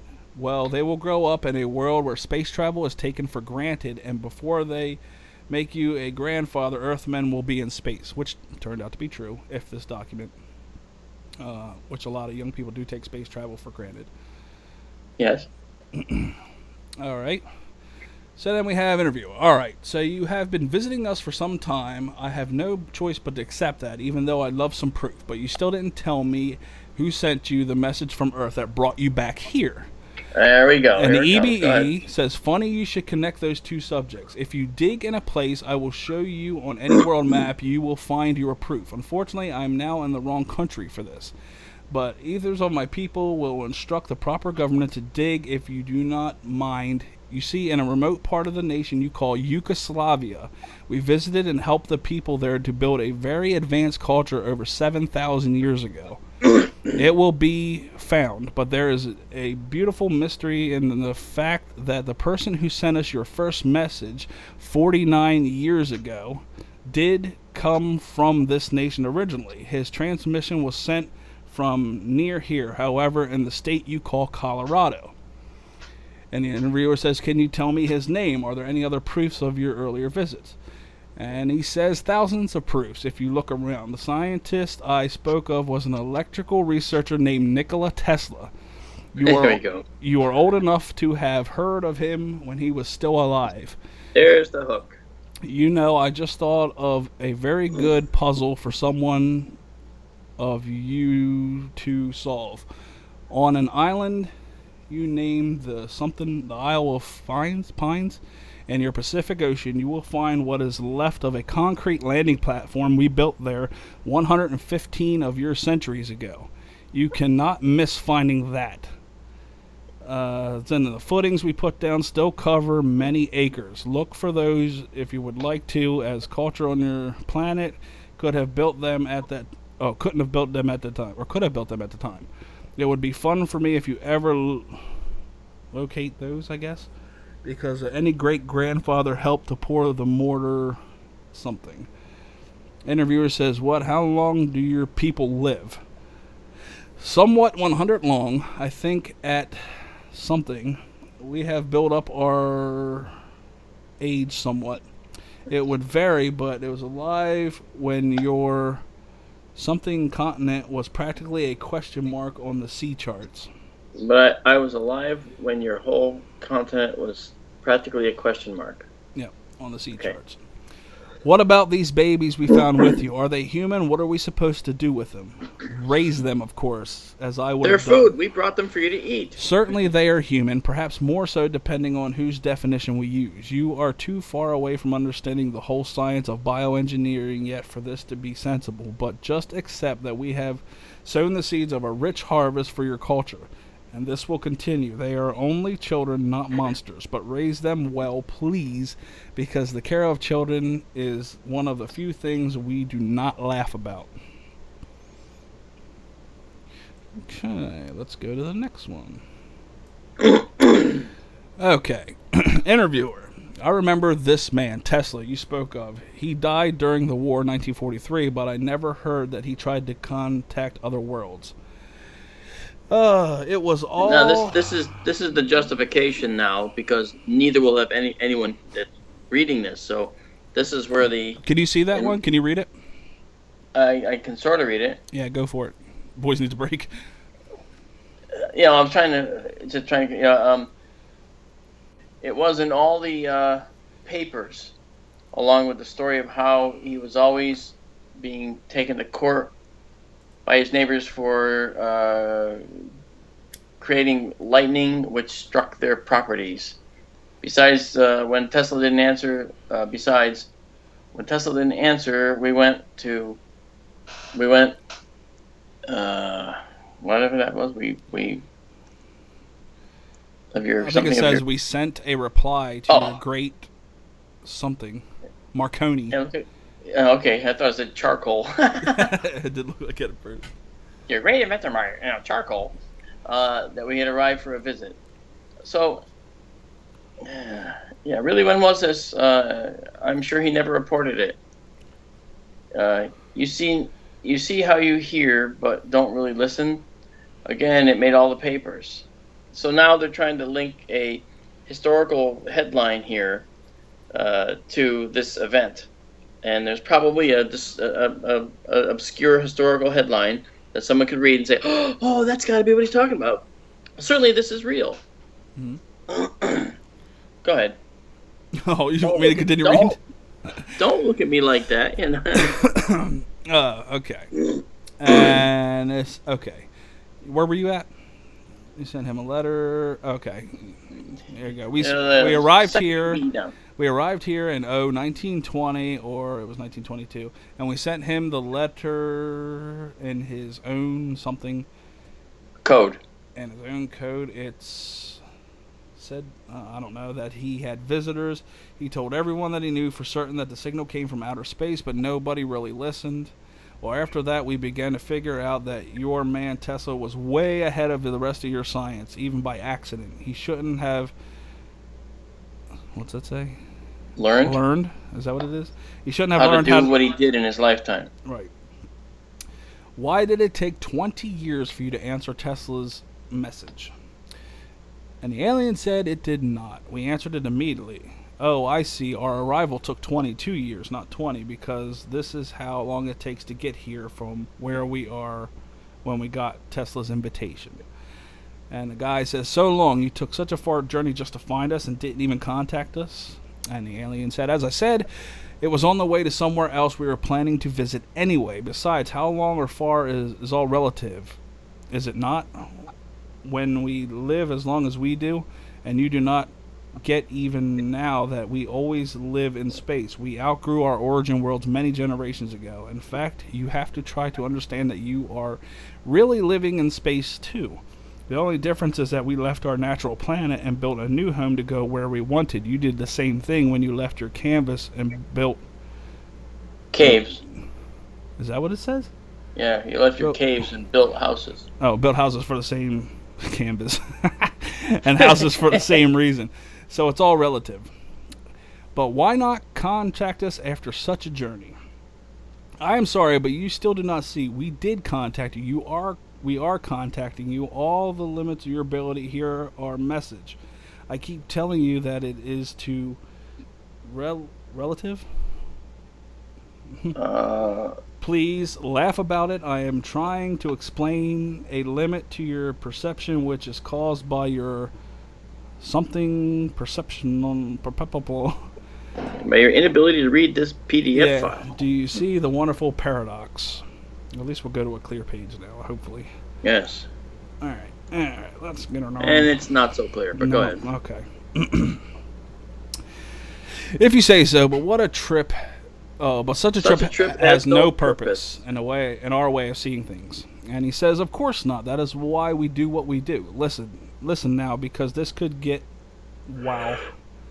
This could go on forever. Ever. I am not going to be able to read that. Something. We are as home wherever we something our craft, or wherever we park our craft. How does he know the word park? Come on. How does he know English?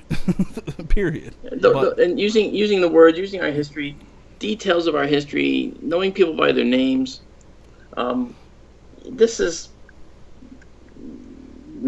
okay. Go ahead. Sorry. No, you're reading. I'm good. I can't read that. It's hard. Anyway, you guys see it on the screen. Let me see if I can read it off of YouTube. I'm just waiting for the part where he's saying he's here to save us from ourselves. I mean, I'm expecting that too, because that's typical of these types of diatribes. Suddenly, we fled over camp. I don't know. It's too like it's too thick. Like somebody you would be able to. Okay, we cannot interfere with you any more than you would interfere with bears in your parks. Someday we would rather you joined us. Visit our worlds where we do ask something and join us on our long voyage of discovery. Or not. How does he know we have bears and that they're called, that they live in some things called parks? It is your destiny as long as you do not cry and alter ours. As long as you do not try and alter ours. Try and grow late our perspective. I don't know what that means. And all the illogic questions will soon be very reasonable. It is all a matter of scale. Centuries instead of decades. Someday you will be just about like us, and you will see. Some new short-lived species will think you are crazy metaphysical paradox too. And you will have to learn to treat them gently as children without letting your egos get in the way. But with your science, you can make any world your own, personal paradises. Why live in spaceships? And he says, yes, with our weapons we could take what we want as well, but why have one world when you can see them all? You all covet land, a very old idea and only natural when the supply is limited. Just try to accept that we are in paradise when we are seeing and understanding something new. Our God is change and our religion is understanding. Searching for truth is the greatest social challenge and purpose. When you build up your age, this will become as clear to you as why you breathe air. And it sounds like yours is the ideal perfect world. And the alien says, no, when you have more years, filling those profitably is a real problem. And the trouble with having a loving species is that you want to prove it by making more of your kind with a partner you love. Of course, this must be clearly regulated in a culture such as ours, and so relationships of a intimate nature are difficult to something heart. Okay. Okay, wait. Heart? Why do they associate love with the heart if they're aliens? That's a distinctly human fabrication that we created. Oh, we love you from the heart. The next session, interviewer, you speak of the heart being the seat of emotions. This is a concept we use on Earth, but we know it to be sort of romantic fiction. Why does an advanced race like yours use or maintain such a notion? See, you're getting answers. And it says, well, I use that particular expression for your benefit, but why do you object to romance? Your species is driven by little else except romantic vision. Why not ours as well? Certainly our way of life must seem romantic to you. It does to us. We write poems and express ourselves with works of art just as you do. Many of the greatest works of construction on your world were inspired by joyful effort of our people and yours. In your distant past, we leave things wherever we go, and your romantic creatures have cried for many generations to explain why such huge monuments to human engineering were ever built in the first place. Why something were built? Why they were built? Yeah, to express the joy of living. Of course, the great sense of satisfaction our people have gotten from working side by side with yours has been one of our biggest joys in life. That is another reason for our being here. Surely even a small child can understand such joy. And it says, you keep talking about a message for us. Can you define that a little bit more? And he says, we simply are. We have no deeper purpose than to be. We do not wish direct contact with your people. You would rejoice? Or you would something us in your present frame of mind. So we seek to be accepted at the lowest level possible, and hence broadcast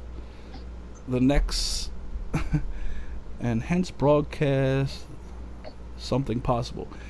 This is a cultural myth. We seek to be the next Santa Claus, to put it bluntly. This must come to your people from your people. The understanding will be something that you widen perspective skills of these children we are bringing to you. For your sake, this must not come from political or religious leaders. It must something evenly throughout all the common cultures on Earth. The message is not that we are here, but that each of you can control where you are going. Wow. Be like us or be different. Go ahead, take it away. You choose. But you guesses. You choose something. I don't know. But you choose. Okay, maybe. Be like us or be different as you choose. Yeah. But you choose. It looks like it says, right? Yeah, I'm not sure. Those left words are. Yeah. Something your political leaders who believe that only a tiny percent of the elite can rule wisely over the masses. Again, too detailed. This is too much knowledge for a visitor who watches from the outside only. I'm sorry. Knowledge is only good when spread. I don't know.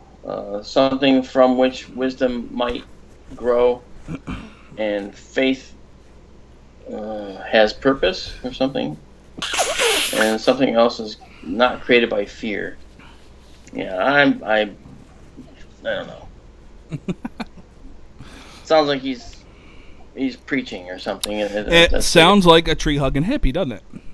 It sounds like, yeah, aliens from space that love trees. Mm-hmm. Then we find out they want them to mate with. What's that knocking noise? Oh, what's the damn aliens again? Knowledge is only good when you spread, like from which wisdom might grow. And faith, that's what I harder sort of said. Yeah, this one's getting harder and harder to read. All right, let me go to the next page to the right. Assessment of the teacher. Statement of position on unidentified flying objects. Okay, so that next section basically deals in what the government's position is on them. So let's talk about this interview. Okay, now obviously it just sounds like two dudes talking in a bar. Okay, it does. The English is too perfect to me. Now the conversation that we got into is that, which I pointed out was perfectly like, because of stereotypes of what we think we know about extraterrestrial life, what if it is actually that simple? What if literally they do talk English? What if it's that simple, like you're talking to your buddy, next door? Or would we recognize it? If a alien craft landed and they actually jumped out and were actually little green men fitting a stereotype, would people automatically call it fake because it fits into that stereotype? Would people recognize extraterrestrial life if they saw it now and not claim it's fake because it fits into the stereotype? What do you think? I understand your thought, and we are defined by our thoughts and our stereotypes as well. So it's possible that it's possible, in fact, that if this was real, that I'm guilty of trying to pigeonhole it into something that is more human. Well, yeah, I mean, you have to investigate it, obviously. Yeah. See, now in the chat, Brittany Webb asked the question: would a more advanced being know our language? And my answer to that is, where would they get their instruction? But listen, the point, and I understand that point completely, but you're talking about a race that can travel the stars. Yeah, but that doesn't mean that the race can assimilate into our society and learn our language in a heartbeat. But it also doesn't mean they can't. No, it doesn't. But you have to look at the plausibility and the possibility. Yeah, but we're basing the plausibility and possibility off of what we know currently. Oh, I know. We have, and we are the only template we have, as I've said before, exactly, for what a species should be. I'm just saying, I think that if a mass sighting happened and a disc landed and little green men got out and started speaking English, it will automatically dismissed as, what did they do? What kind of hoax is this? There's no way this has happened. When it actually was, like, will we be able to recognize the real deal when it happens if we keep thinking in the stereotypical terms that automatically eliminate the possibility of it actually being real? Well, there's another thing, too, I thought of, and it has to go back to the English-speaking alien. And that is, first of all, how did he know how to say the word Isle of Pines? I mean, did he say Isla? Isley? I mean, how would he know what's an isle, and which is really island? Well, once again, we can't, because they didn't define whether he was speaking total perfect English or how he pronounced it. They said he did have an accent, but it wasn't a definitive accent from anywhere known on the planet. Yeah, that's convenient, but that's I tend to think that when we look at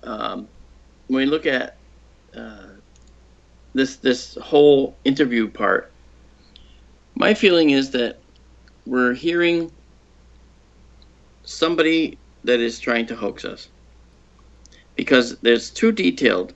Because even if there's an advanced race that comes here from the stars, it means that they're well versed in technology. They're not philosophers driving spacecrafts, most likely. But they did say they've been here for thousands of years. They made the claim that they were here for thousands of years. Correct. Yeah. That's what I mean, when you're talking about language stuff, that could be knowledge that they gained, 17th century England and just continued to monitor. I mean, but I'm playing the devil's advocate here, But you know something? If somebody dropped you in Japan tomorrow and you didn't know Japanese, you would understand a certain amount of it by just watching people interact. They point at a building, okay, or they point at a restaurant and say, "Oh, tabemasu," I want to eat, basically. And if they looked at their friend and said, "Tabemasu ka?" then they'd be saying, "Oh, do you want to eat?" And then they say, "Oh, yeah, hi, I want to eat." You'd get that, and I think you could understand it over time. But how much would you get? You would learn to speak in a very definitively broken English. As we know it. As we know it, Mm-hmm. Now, there is another thought that I had, and that is, currently, even we, as human beings, are making devices that you can stick in your ear that will auto-translate any language you're hearing into your language. Okay? Mm-hmm. That exists now. It used to be, that's kind of akin to the universal translator. Well, they have that on the iPhone now, too. You can literally actually point it up at a sign, and it'll translate it. Like, say, if you're in Japan or something, point up at a sign, It'll translate it to English. Yeah. So my point being, if there's that technology that's in play, maybe the alien is, if he's real, if we take it that route, if we dare to take it that route, maybe basically he would be speaking in his own language. Mm-hmm. But it's being translated on the way out. It could, but that would cause them to have some form of knowledge of what our language was. That's my whole point. In order for it to come out so fluently. But then you're talking about aliens that come down with hybrid babies. So obviously they had to get human DNA at some point, correct? Yeah, but having human DNA does not mean having human culture and understanding and education. Agreed. And schooling. So, and subtlety, that's the other thing. The subtlety of the language we're reading, that's the subtlety of a 40-year-old guy that grew up, working in Detroit. That's what I'm hearing. I'm not hearing anything that stands out as enough to make me question that this isn't anything other than just a forged, faked interview. And so I would have to say that unless there's more information that comes out, I would have to vote for the side that it's saying this is a hoax. Well, let me ask you this. Somebody that put all this work into this document. And the others have, too, that were fake, too. Well, I mean, if you're smart enough to put all this together and make the first 6 pages, pretty legit, by any standards, don't you think they would have went through this and said, you know what, this really sounds like a crock of shit? The way we're wording this, alien interview. Yeah, and I've been struggling with that, actually, reading the entire alien interview, because it's like, maybe they're guessing or hoping, the authors, that you will say exactly what you said. And say, because it's so perfect, it has to be real. Because we would never expect it to be perfect. If it was broken English, maybe that would be something we could better understand, and thus the hoax would be more plausible. But because it's perfect English, maybe it's that reverse psychological thing going on where we actually don't recognize, or someone doesn't recognize the hoax because it is perfect. And in fact, the perfection is what makes it real to them. Right. That's a possibility. Definitely, but we're also underestimating the ability to learn as well. I mean, who's to say that these, can't learn pretty much at the snap of a finger? I would probably guess they can't learn at the snap of a finger. I mean, I think that it would, we can't even imagine, and that's maybe one of our frailties, and maybe it is possible, but we can't imagine being able to plug in and learn something overnight unless our brains were programmable. And so overnight, what if they are, and we just haven't figured that out yet? Well, what I'm getting at is, in the future, perhaps it's possible that aliens have learned to program their minds. But again, where's the source material come from? Who is the teacher? Who is the first one to say no, no? It did not does. It's has not have. I mean, who who refines all that? Who is the human counterpart that had to be involved to teach them the proper English the Well, first time? supposedly from the thing here, it was the hybrid, because they've been here. They were just dropping off more. So supposedly, according to these documents, hybrids are already here, which could be a way that they're kind of telepathically connected to, the greater, you know. Once Now, again, if, playing devil's advocate here. no, that's fine. That's fine. If they were hive minds, okay, like bees, one of the theories has been that these were hive creatures in general, that where if one experiences something, they all get the message, kind of a thing. I actually wouldn't put that past the capabilities of an advanced civilization. Actually, I think it would be beneficial to a civilization that has a one world mind. I would think it'd be beneficial for progress and for cohesion and agreement that one world mind prevail. So maybe if they're hive minds, then there is a possibility that these creatures have linked together. And if one person begins to learn English somehow, say it's a hybrid, then all of them are learning English, even if they're not even conscious of it. Perhaps it's stored and it's being pumped into their brains through programming. I mean, that's something we want. I mean, we would love to be able to say, I want to do advanced astrophysics today. Boop, plug yourself in, Right. and in 2 hours you got your lesson, and you go, oh, I can do it. Well, it seems like astrophysics isn't really a problem to these beings, being that they've conquered space travel.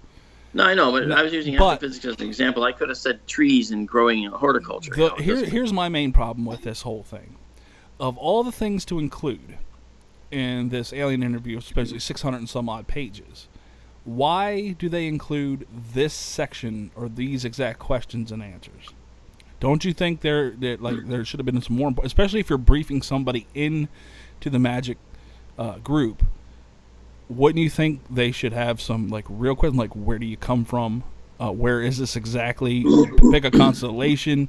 More in-depth questions than what was asked in the briefing. Like, yeah, you include some more in-depth questions and answers on a briefing of somebody that's actually coming into the program.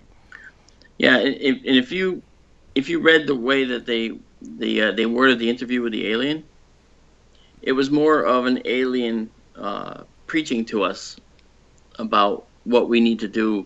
It was more of an alien telling us that we need to protect our children. We need to do this. We need to do that. We have to, worry about our future. We have to do this. I mean, it really sounded to me, and you joked about it before, but it did sound like a hippie. A tree hugger, a tree hugging hippie who wanted to, basically off humanity, right? Mm-hmm. Yeah. I mean, I don't know. It's just, I think that if we dismiss it right away, we are doing the human thing and classifying it as a hoax right off the bat. Okay, well, because that's what's expected because of the junk that's pumped into ufology these days from YouTube and from a whole bunch of fakers and I mean, we talked about this earlier, but it's like, if any one of these criteria for aliens or space travelers or whatever falls into any of the stereotypes that have been put out there by either movies, ufology, if any of the stereotypes, it's automatically going to be seen as hoax first, and then, so I mean, it goes to the old saying that we wouldn't know an alien if it slapped us in the face, because that's how, are we doing a disservice by automatically dismissing anything that fits into the stereotype? True, but then again, this alien mentions Santa Claus, and that's sort of a problem because Santa Claus is the United States version. In Norway, he's different.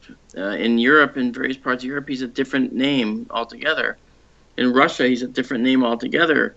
In South America, it's something other. So I know, but we see that as a lot of information where they could see that as just a data byte. You know what I mean? Our entire existence could be just one little data byte that can easily be studied in short. That's what I mean. We're thinking inside the box. We're thinking as we know things. well, no, of course, and that's I'm very aware of that, and I think that it's as we talk about this, I keep thinking of all the little things in the interview, and I keep thinking that everything I heard was just too detailed. There was too much information there, and I think the authors probably wanted everyone to think, well, these aliens are so smart, they know everything about us. They even know that some poor families don't have running water.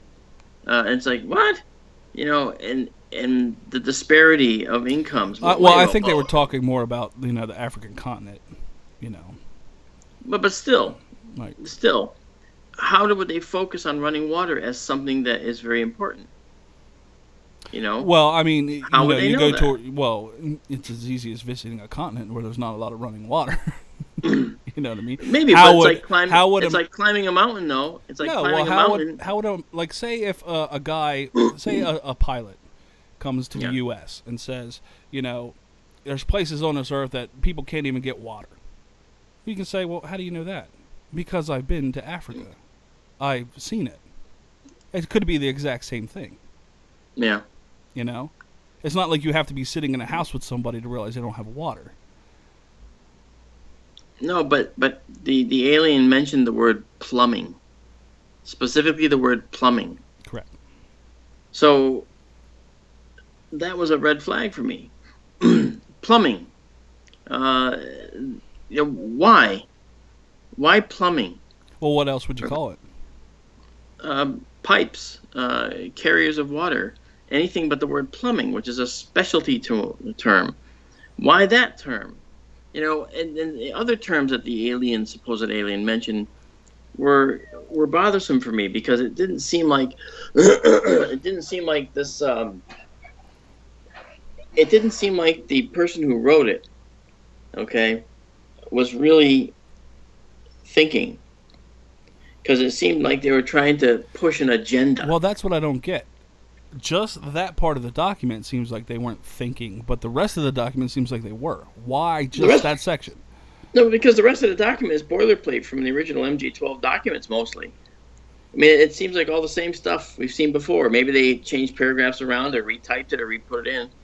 But it just, that stuff seems all boilerplate. It seems like the interview is like the only additional thing that was put in here. Mm-hmm. You got to get Timothy Good's book, Above Top Secret. In the back of that book, these entire documents, the MJ12 documents, are reproduced in full. Well, here's a paragraph from that they were saying. It said, the problem with direct contact was stated early in our relationship by one of the extraterrestrial biological entities. Right now, there are people on this planet who do not know that your moon circles your world or how long it takes your world to orbit your star. Aha! The flat earther. This is a right. And he says, I'm not speaking of a small number, but perhaps as many as half of the globe. Okay, so they're bringing up stupidity, which might not be called stupidity. Yeah. They're bringing up the fact that maybe we're not mentally ready. I don't know what he's bringing up. I don't know what his agenda item was for that, honestly. But well, it says that we have been mistaken for being gods or devils in your past, and this sort of slow education is best, being what they are doing now. As a cultural myth, we stand the best chance of acceptance by the masses of your citizens.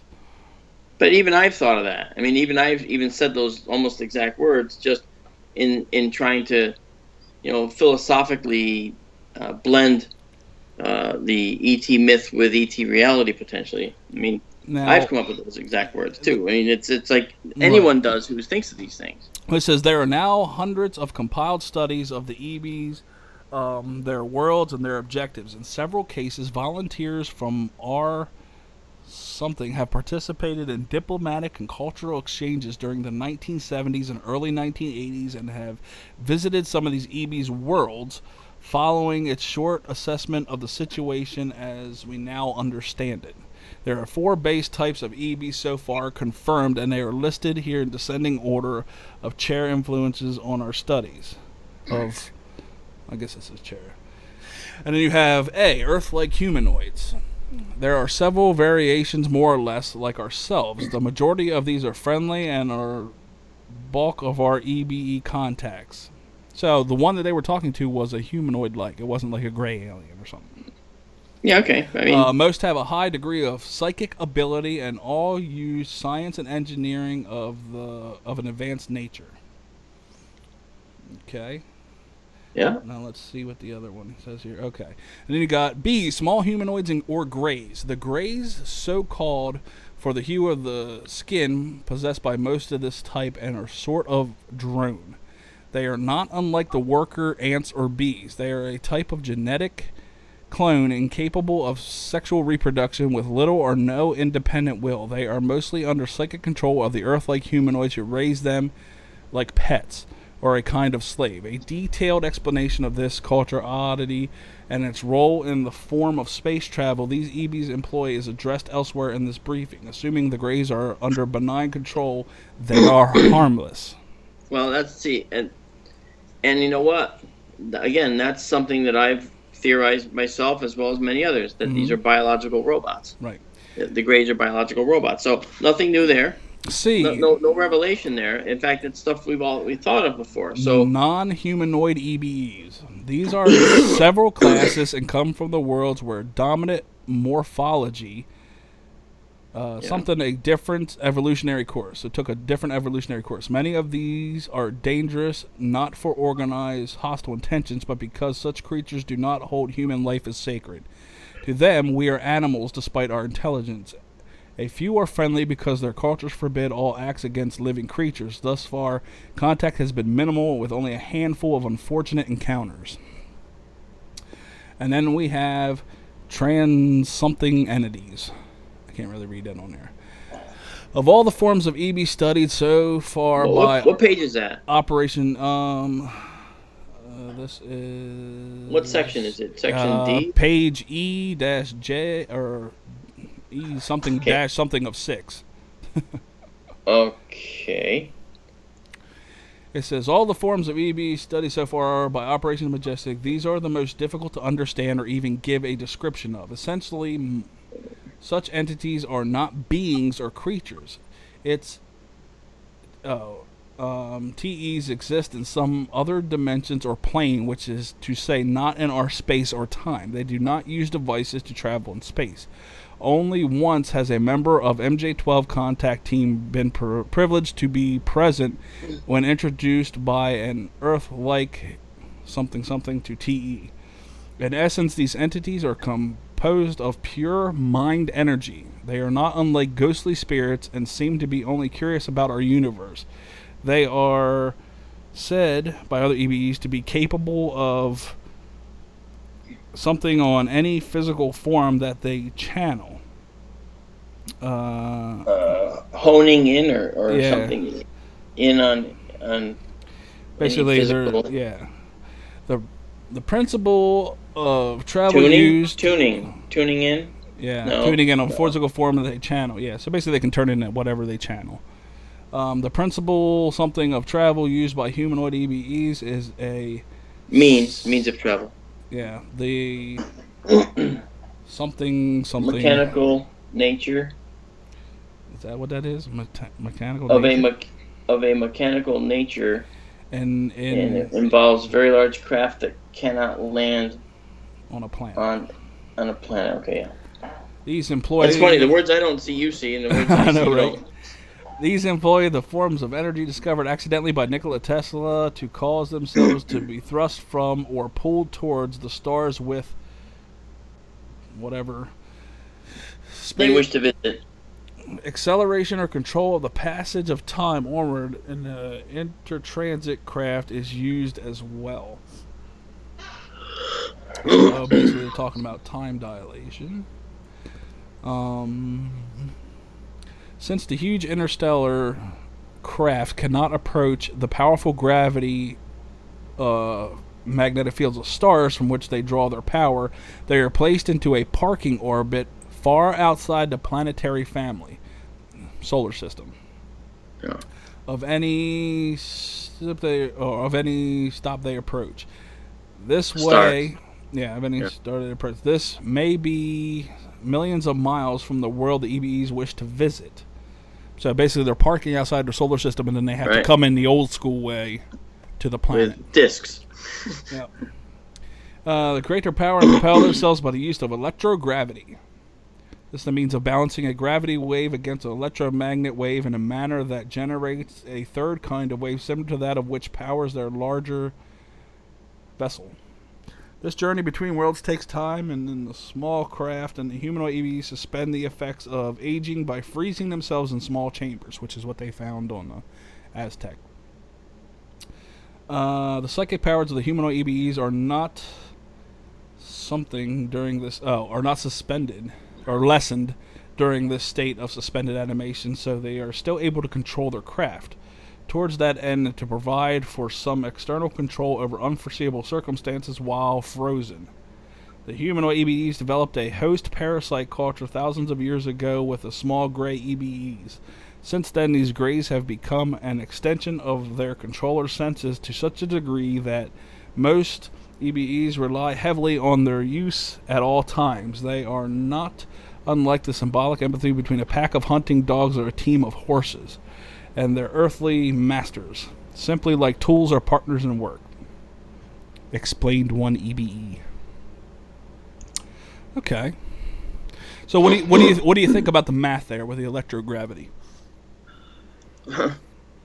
Well, what do I say? I mean, for me, just tell them you're an alien. Yeah, well, you're giving away our secrets. No, for me, when I look at this, I say, well, this really doesn't do a whole lot for me, and I'll tell you why. Everything I read there is in Wikipedia. Everything that you just mentioned about electrogravity and propulsion and suspended animation, all those things are on Wikipedia. So it's like someone is writing this in a way that they took the time to write it in a way that was kind of cool. That was kind of recognizable. But it was recognizable, but only with effort. They made it so that you had to search for certain things to find out what's electrogravity, and then you look it up and say, "Oh, that's a real possibility, although we can't do it now." Oh, okay, maybe in the future. They're trying to give you the hooks that make this real. All right. That's my thought. Fair enough. Fair enough. You can be right if you think it's real, and I can be right. But if I no idea. Don't even have really an opinion on it. I just thought I would ask you because you know more about physics. That's a deer with no eyes, boy. A no-idea. What do you call deer with no eyes? No idea. No idea. What do you call deer with no eyes and no legs? Still no idea. It says, during the current wave of interest in our planet by the EBEs, there have been 3 interstellar craft or motherships stationed outside of our solar system. These has been rotated at intervals 22 years since the early 1930s. Bearing a contact debriefing in 1964, EBE explained that this was no hardship for them. Our genetic science is about where you will be in another millennia or two. I'm guessing. Engineering. 8 years ago, you will survive as a species. So it's basically saying, if you survive as a species, we're not here to make sure you survive. We're here just observing. He said you can pass or you could fail, however you do it. We're not here to intervene, which I find interesting because it's EBE explained that this was no hardship for them. Our genetic science is about where you will be in another millennia or two. Although this basic group of engineering the DNA will something within another 80 years or so if you survive as a species. So they're saying, and what we're doing now with the genetic modifications, you'll benefit from in about 80 years or so if you survive.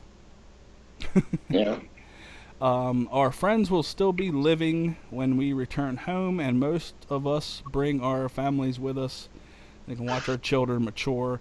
Their family structure is very different from ours, and often Yet everything you just said is exactly like ours. and often includes several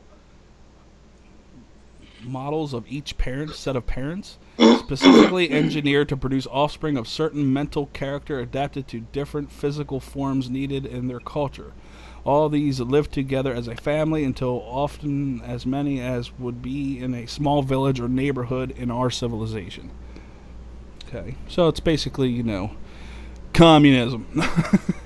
No wonder we didn't know about it. All right, so here we go. On board the mothership, every race and culture is represented. There is no recognizable form of government behind the sections of these representatives from many worlds. It has been explained that as any species involved physically, it involves or solves. It's one or the other. Psychically or spiritually, so it evolves, I'm guessing. The outcome of this process is that any form of political organizing, including the politics of religious structure, become a personal, more transgression of higher shame to any who practice such parasites? Parasies? I'm not sure what that means. I'm having fun listening to this. Go ahead. Than any good that could come from them. Although this attitude makes any discussion of their faith or beliefs nearly impossible. It has become very clear that most races capable of interstellar travel support the principles of self-determination. In short, that there is no empire or conquerors threatening our planet. It's a little cross-cultural nudge. Like urging a small child to walk towards you is okay, but these guys wouldn't let Darth Vader sweep their streets. As a member of Majestic Diplomatic Task Group put it after several years of analysis and contacts. It says many volumes could be written and have been on the details of this ongoing contact process. Much of the contact of the individual citizens by these EBEs seems absurd on the surface and will remain largely incapable of controlling such contact. The pattern developing, however, seems to indicate the course of action is not directly needed. Little threat to national security has occurred. In fact, the EBEs have informed us that we are sort of protector or something. Unlike a wildlife preserve in their eyes, they will not protect us. Protectorate. They will not protect us from ourselves, but are not interested in making us become like them either.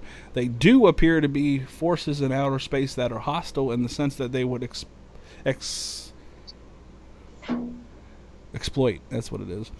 Exploit us. In the sense that they would exploit us, although not conquer us. And we have been informed that a large part of the alien presence on Earth is to something us from doing any damage to the aliens' own culture until we are more morally evolved as a species. With these things in mind, we arrive at the statement of official position. Lovely. Okay. And Daryl, the reference to Vader was the guy from 1983 doing the briefing, not the actual alien in 1947. Do you feel like reading the statement of position? No.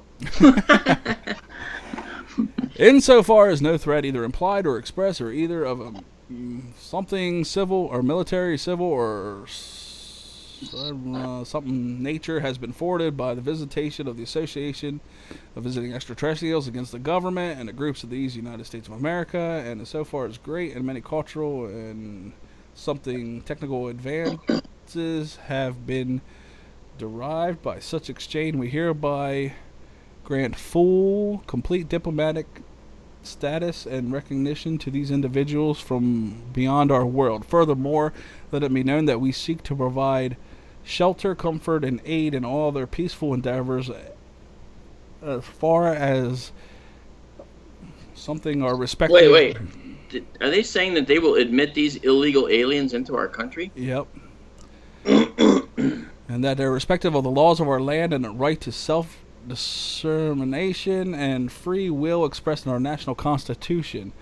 And until such something, the objectives or methods or either parties in this agreement shall deem otherwise, this bond between our people shall remain in effect. So, there's that. Yeah, there is that. Why do I feel like I have to sneeze? Because you probably have to sneeze. Yeah. The preceding diplomatic treaty was drafted by the Directorate of the Majestic 12 Operation, a joint committee, blah, blah, blah. Each subsequent holder of executive beyond installment of intent. The extraterrestrials will refrain where and when possible from open display of their appearance to the public at large. Or their presence to the public at large. Right. The extraterrestrials will I'm not sure what that first word is, substantiating proof and listings of all persons contacted. Yeah, the one before that. Of all persons contacted from among the public at large that they have been removed from the earth for purposes of contact or cultural exchange. In no case shall anyone abducted by EBEs be subjected to knowing harm or kept something there will fear long. Oh, basically they can't keep them for more than 48 hours without their permission. Oh, that's like the police. That's funny. Right. The extraterrestrials. So they have to sleep off the sedative and then they can walk out. Right. The extraterrestrials will avoid any willful contact with representatives of the public, news media, or private investigators of the UFO phenomena, groups or writers dedicated to the same intentions. Well, they've blown that if that's the case. The U.S. government will provide through the Defense Logistics Agency realization and marketing service. So stupid.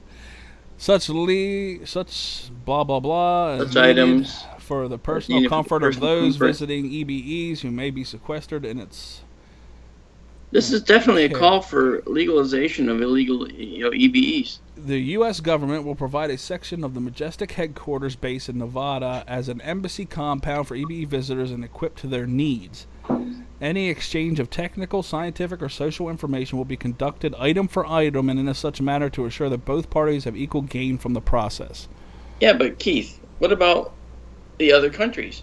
They said we'll have to drop another stellar conditioned ship for the Russians to examine and be equally advanced as you. I'm guessing they're going to have to do the same.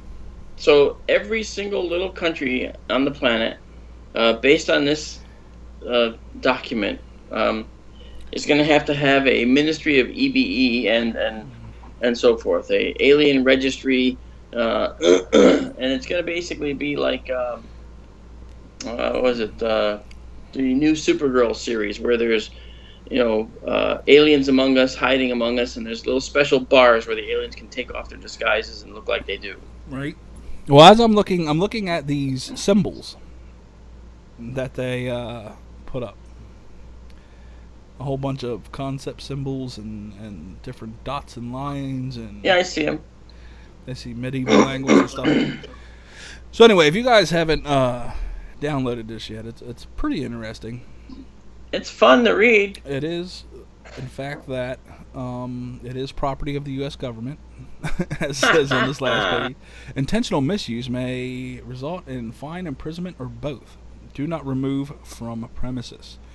Whoops. Oh. Oh no, we put it out there. But you lose. Yeah. So that's a conversation me and Mark were having, and I'm glad you guys could think. So what do you guys think? Do you already asked them. Do you actually think that we wouldn't know an alien if it slapped us in the face because we're too stereotyped to movies and what we think we know about aliens? Or are you like Mark and are in fact an alien? There's no way people can remember as much as you do, Mark. I'm sorry, I'm putting it out there. I think you're an alien. Are you an alien? I've been told. All right. Well, if you ever, Genghis Khan's asking me a question too. It's like, what about Gordon Cooper's sighting? And I'll tell you, I think Gordon Cooper had a valid sighting. Now, I met with Robert Hastings. He's the author of UFOs and Nukes, a very famous guy. And I met with him. Actually, he solicited my opinion on a couple things, and we ended up meeting at the National Conference for the Mutual UFO Network out in Los Angeles a year or so ago. And Robert and I got along very well. And he had taken the time to answer all my concerns about these sightings at the Air Force bases, including at the nuclear plants and the nuclear places where Cooper was based, and saw these things. And I actually asked a lot of tough questions. And, it was very, very nice of Robert Hastings to actually go through my concerns point by point and give me an answer. That's the mark of a true researcher. And thus we became friends as a result of that, because he actually, took the time and didn't blow me off as a crazy guy who was just trying to debunk him, because I wasn't. I was simply asking very hard questions about, for instance, there was a chronological series of events. And this will come back here in a minute, Keith. Hang on. That's fine. There was a chronological series of events at one of these nuclear launch sites, in fact, where they saw a UFO hovering over the silo, and then it took off in the sky, followed by a cascading failure of the launch equipment down below in the silo, and followed by our U.S. fighter jets racing after this thing in the sky. So that's one of the several scenarios that was relayed. And so I asked typical questions like, well, could the servicemen out there have mistaken the jets' afterburners for a UFO? And could the cascading failure simply have been one of the many that did occur, and often, at these missile silos? And so rather than shut me down and say, well, it stands on its own, he actually went back and talked to people that were involved to reaffirm his own knowledge. I mean, that's the mark of a true researcher and a true person who's out for the answers. And to his complete credit, he satisfactorily answered my questions to the point where I believe that it happened just as it was relayed. So I believe that Gordon Cooper probably did see something that was unexplainable. And it's very easy to jump to conclusions that, oh, well, they just saw the afterburners of the jets. Yeah, that's true. It could have been.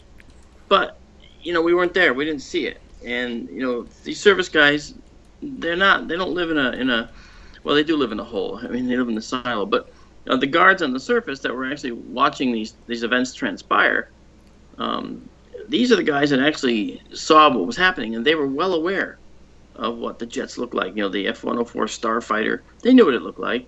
And there was no way you were going to confuse a starfighter for a UFO or vice versa. So I think it's possible, indeed, that Gordon Cooper did see what he saw. That's sort of a long answer to your question, but the reasons why. Right. Right. So, yeah, I mean, once again, the question, guys, read them for yourself. Decide for yourself what you think about them. There are some campy parts that you're kind of just like, wait a minute, this is a little too layman for me, but like the whole interview. I will encourage everybody to keep an open mind about it. And once again, don't let anything fall into the stereotypes of what we know. Yeah, except for the interview part. Yeah. But hey, you never know. And with that being said, I think I'm gonna go ahead and end this one, Mark. What do you think? I'm all right with that. I'm really happy. I'll come back and finish watching Chips, which is a movie that the remake of Chips. Yeah. Absolutely. Yeah. Well, this is great. I want to, and I'm sure you do too. We want to basically thank everybody for joining us here, and yeah, thanks for listening in on our conversation and read through of the ultra top secret documents. Yeah, because this started as Keith and I just talking about these. And then I said to Keith, I go, oh, we should have this. We should have this as a discussion on the stream. And then next thing he says is, you know what? I think I am going to stream us talking about the documents. And I was like, you are? Oh, I better read them then. And we got her done. And we got her done. But so yeah, well, I will tell everybody that myself and Paul return tomorrow night with Saturn and Jupiter. We'll be doing a stream tomorrow night. Being that it's clear, it's been a hell of a weather pattern on the East Coast and even south. Paul's been swamped with rain. We've been swamped with clouds. So, but we will be on tomorrow night, pending weather, with Saturn and Jupiter. So, yeah, and I'm supposed to have a skywatch here with like tens of people here at the observatory at John Zach Memorial, and we're trying to get everything shipshape. But it looks like the weather's not going to be conducive to a skywatch, so that means I won't be able to stream the skywatch, which is what I was going to do. I was going to stream outside the observatory and in the observatory, and basically have a full blown. Basically, it'd be like a party atmosphere. Sweet. Yeah, but it looks like we're not going to be able to do it. Mark's passed out by the observatory again. And that's only because I'm tired. Yeah, right. And by the way, we will have Marc on, kind of like we did with the Jupiter stream. We'll have Marc on for a Saturn stream. It'll be all Saturn. All the time. Yep, and we'll do one of those like we did with Jupiter.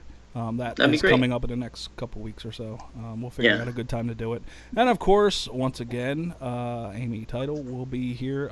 She wasn't able to do this past weekend, number one, because we had clouds. Number two, she was at one of the shows, one of the space shows for NASA and whatnot. So, but she did live stream it, and it was awesome. She was sitting there interviewing astronauts and whatnot, so that was pretty interesting. But cool. So if you haven't checked out our channel, check out Vintage Space. Great channel if you want to learn about the Apollo stuff. So I hope Bill streams tomorrow, Heidi. I mean, I'm not sure how he's going to do it when he's doing KGRA, but that'd be awesome. So, all right, guys, I'm going to end it here. Guys, have a good night. Thanks for listening in on our analysis, if you will. If that's what you want to call it. And we will see you all tomorrow with Saturn and Jupiter. So good night, everybody. Good night. And have a pleasant tomorrow.